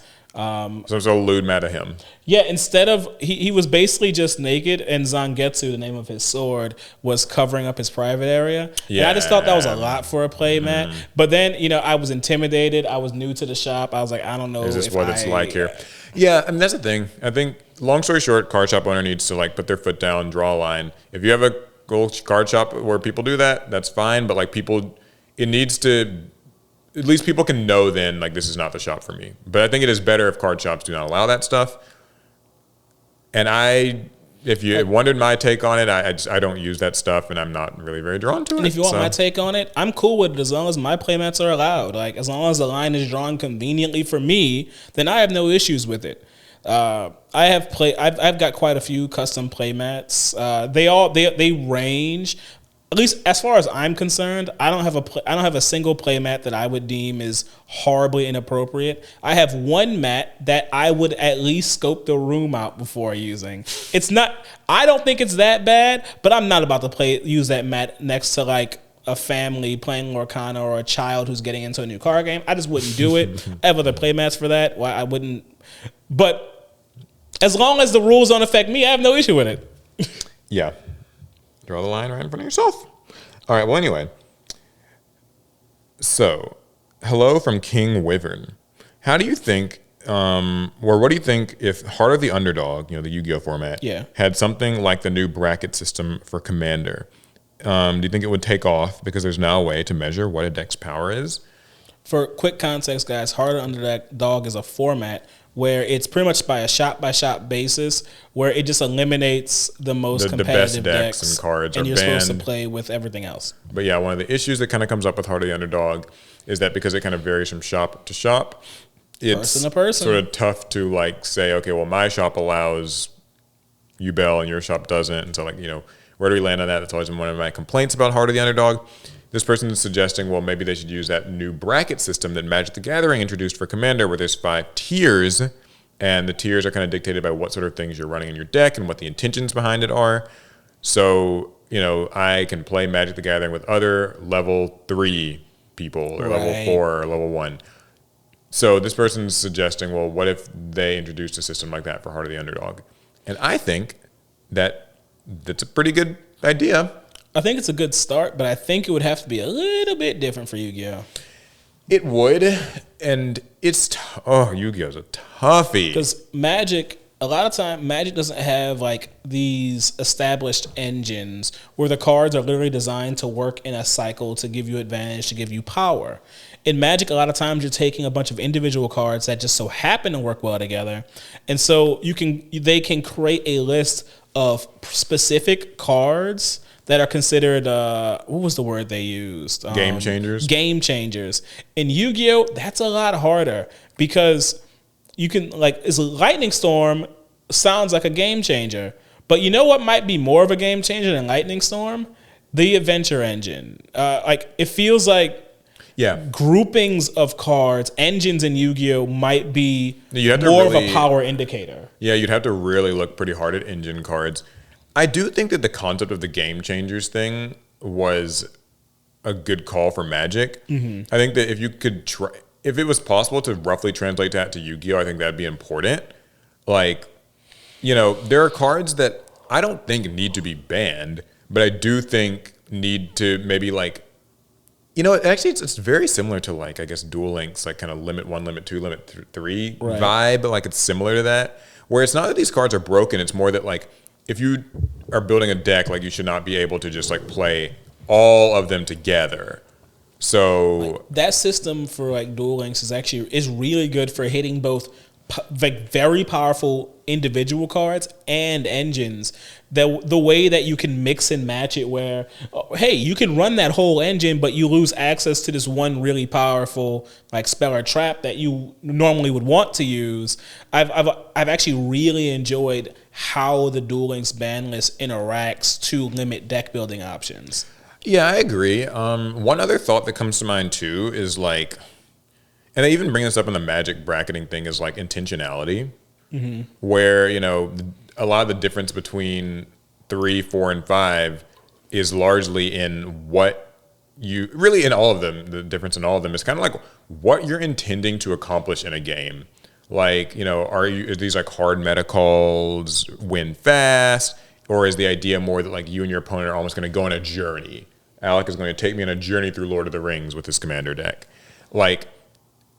One is a lot more fun and fun-loving, kind of, we're just having a good time. I want to present my deck to you. Spirit of the game. Spirit of the game. And then the other one's I want you dead, right? I'm going to use the worst and most obnoxious things, and so are you, and this is our agreement, and we're We're going to tear each other's throats out with these cards. But isn't that 90% of all Yu-Gi-Oh games anyway? That's what I was actually getting to, is that so much of modern Yu-Gi-Oh's design is sort of underscored by the fact that that's what most decks are trying to do. Get them out of there. Even the cute, fun, low-tier thing is still technically trying to prevent your opponent from playing and Melfi's will overwhelm wreck them. you. Like, they're trying to kind of like, just disrupt plays or prevent plays. And I've talked about this before, but there is that like criminal underbelly that Yu-Gi-Oh's got where, you rip away the Malice and the Ryziel and the Fiendsmith, and you actually realize that there are decks that will infinite loop you and set up crazy boards on their own. And the only thing holding them back is their fragility a little bit. So, or they've been power crept by the strongest things. So it's kind of tough. It's like, I think if you made a system, like a bracket system, you'd have to kind of almost have an honor system in there too. Like, listen, you got to agree not to lock your opponent out. And like, who's going to agree to that? Like that's harder to convince people of. Like, certain cards are only a problem in certain decks and engines. Maybe you have to even start saying, because I was thinking like Fluanderies, like that deck. There's certain cards that I will allow you to play Flu. It's just there are certain cards that are popularly running Flu that I'm like, well, how can I ban that card for that deck so I don't feel? Yeah. It's so weird. It's also something that's like with the Flu example, I'm assuming maybe one of the cards you're talking about is like Harpy's Featherstorm. Yeah. Which is obnoxious. And it's weird because it's like Harpy's Featherstorm as a card is really strong, but then also it's like not actually played unless there's a prominent like wind spellcaster deck in the format, which means that was Flu at the time. But like, I don't think anybody's complaining about Harpy ladies playing Harpy's Featherstorm. I was doing that way back in 2013, and you told me to suck it up and get good. Yeah, it's so contextual. Like that's the tough part. But I don't know. I'll just wrap it by saying that I'd be interested in a system like that. I think Konami should get to work on it. They won't finish fast. I think this is not a simple thing to institute for Yu-Gi-Oh. I mean, I got to give Magic credit for being able to get done what they got done in the time that they did. They only took it's about still just 3 a months. draft, and there has been like quite a bit of pushback on it. So they're still working on it. Yeah, you kind of got to start from somewhere. So. Facts. Okay. Next question. Hey guys, Sam here from Arizona. Actually, here you can read it. Hey Sam. This one must be long. That's yeah, what it's passed long. to me. Oh my I'm trying god! to give Alec a little more speaking lines, No, I gotta conserve my voice. Hey guys, Sam here from Arizona. I played Yu-Gi-Oh as a kid, but have recently, in the last year or so, gotten completely hooked into the modern game. That's good. My question is, the community talks a lot about how different and in some cases frustrating the game is today, in the sense that most duels end quickly in an OTK. Do you think that increasing each player's starting number of life points could change that aspect of the game? And do you think it would benefit the game to do so? Keep up all the great work. The pod and your guys' YouTube content in general have helped make the hobby really fun for me. Hey, thanks, Sam. Well, what do you think? We're going to increase the life points, make this game last a little longer. I want to just poke at one logical flaw here. Most Yu-Gi-Oh games do not end in OTK. They end in total and abject surrender. Yeah. That's really, unfortunately, so much of what it comes down to is that like life points in Yu-Gi-Oh barely mean anything, because until you have 0, you're in the game. The difference, though, is like it's all game state. Like, I mean, because once I've got this field of Omni negates and disruptions against you, and they're all huge and they can't be targeted and all these other things, you have to surrender. And even if my attacks will not finish you off that turn, you've lost everything. Like, you're still out of the game. If, like, let's say Paul built a board with, let's say, 4 interactions, I look at my starting hand and I have like 2 cards to play.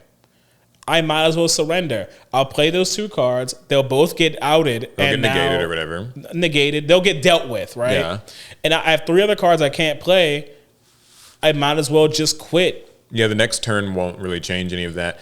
And, at least Konami's kind of addressed some of it by banning a lot of the very generic Omni negators. There's still plenty of negates running around, don't you worry. But nowadays we have things, Fiendsmith, Desiree, and Azamina, Sylvia, and all that crap. But like, where your opponent, if you play out a lot of situations, you will just bleed out of cards. Even if they don't kill you on turn 2, they might as well had. I think that rather than increasing the life points, a proposition that I've had, and it can't really actually be implemented. It's just like it would be nice if it could sort of thing, is this. I wish that Konami would push more search effects to the end phase. I think that and a great example of this is Bestial Magnamut. But there's plenty of old ones like GeneX Neutron. That was one of the ones that came out. And like it starts in the end phase. That came out like 2011 or something. So the thing is, I think that by making it where like search effects happen in the end of the turn, it changes so much. The first big thing would be it halts combos. Like I can't literally do the thing where like, okay, this thing special summons itself from the hand, and it searches everything in the hand, and it summons itself, and it searches, it kind of just that whole cascade of things. Instead, it would be, okay, imagine I normal summon Elemental Hero Stratos, or my deck's equivalent of it. And Stratos says, at the end of the turn, I'm going to get a hero card. Great. Now, at the end of the turn, that means I can't do more with that Stratos. Like, I can fuse with it and stuff like that, but I can't literally just be like, okay, Stratos, search, what is it, Masked Hero, Ferris, or that would kill heroes. One of these ones that, like, summons itself, and then it all keeps going, and Stratos gets linked off, and we just keep moving. Instead, it's like, okay, at the end of the turn, I get to see that my opponent's going to add a hero, and I even get to see what they add to their hand. And I can prepare for it. And it just ensures that, like, more time will pass from the time the card reaches the hand to when it can actually be used and stuff like that. And I think that would be really good. Can't actually happen. All these cards are already been printed. So, you can't really walk back time in that way. But I think that I've seen that work well in a lot of other card games where they'll have like kind of in-phase sort of excavation type searching things and stuff like that. But like Yu-Gi-Oh! Is so much more like, foot on the gas. Like the moment you get this card, you can just keep playing it. And I think that could be neat. So I have an idea. Okay. It's also based on other card games, but I think it's a bit more risky than your proposition. I've noticed in a lot of card games how they deal with the going first advantage. They give the going second player more resources. Typically, it's like, oh, you'll get like one more card, or one more energy, one more whatever. I think what could help in Yu-Gi-Oh! Is if going second, you got an extra card. Or if one card's not enough, maybe you get 2 cards extra. People have been talking about that. And, sorry. Because I think like getting 2 cards for nothing is crazy. And I think that's an insane amount of advantage in Yu-Gi-Oh! But you're going second. Your opponent has like put a board together. They were already going to try and stop your plays with as much like animosity as they possibly could. So I think those 2 extra cards, they give you a fighting shot, depending on what you draw, of course. But I think they give you an extra shot. I don't know. I buy it. It may not be perfect, and it may just make going second decks just incredibly strong. Here, I've heard a sort of slightly alternative idea to that, which is that because like hand traps are so critical, and the worst feeling is like when you top deck the Ash Blossom that you needed, or you top deck like Nibiru. Some people have said that the person going second should just start with 6 cards. They should start with their 6th card already. Oh. So instead of drawing it on your turn, you start with it. It's like it's a very small minor thing, but it just means that like if that 6th card was going to be Nibiru, or was going to be a hand trap, a droll, or whatever that you needed to like survive, then you just got to see it earlier. So that's like a thing. But to speak to the idea more as a whole, yeah, I mean, going first in Yu-Gi-Oh! Has gotten to be such a huge advantage because you're just so unimpeded. And like, I sometimes think, the person going second either deserves an extra card, a mulligan, or maybe if you're playing Tenpai, you don't get an extra card. You just we just decide. In fact, you get 3 cards. Or maybe just the most practical thing, and Konami's done a little bit more of this lately. Got to give them credit here. Is like making cards that are kind of more designed to go second. Like a card that's good going first, but better going second. Right. I know like Dogmatica Matrix is one of the ones I like to point out, where like when you activate it, you can add a Dogmatica like ritual monster, ritual spell, or a ritual spell to your hand, one or the other. But if your opponent controls a monster, then you get to add that first thing and then a Dogmatica card after that. Right. So basically, like it's kind of, if you're going second, it at least makes it where you will be getting more value out of your cards to compensate for the fact that your opponent likely has established board presence. So that's something. It could work. It could not work. It's just an idea. All right, here, you can take this last question. I thought I had That was the third one. Oh, okay. We All do right. 4. Oh, this one's not as long. Although I've been thinking about doing only 2 questions at the end, but you guys can let us know if you 2, 4, because 2 is technically what the pod is. Anyway. All right. So, what % of players, in your opinion, are being financially responsible when they spend $1,000+ on a meta deck? So, we're gonna make a Financially responsible? yeah. Okay. So, what percentage of people players when who they buy- make heavy investment in meta decks are actually doing it responsibly? I'm actually going to go out on a limb and say, like, I think, like, probably 80%, 90%. Like, I think most. Well, Maybe that's a big number. I don't know. I feel like the top level players who compete and they're successful and they top all the time, for them it's probably responsible. Likely. I mean, they've been doing it long enough. I would trust that they know what they're doing.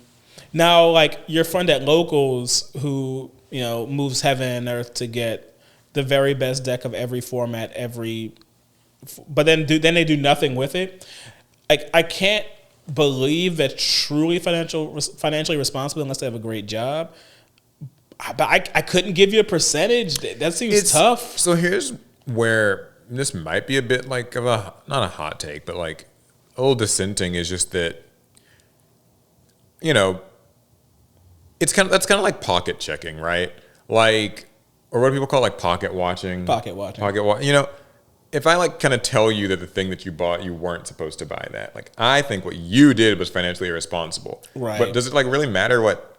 Now, objectively speaking, if you literally owed rent and like all of these things and like you just chose to buy this $1,000 deck and you did not, then yeah, that's financially like. No. But like if you had $1,000 after paying your bills and you chose to buy this deck,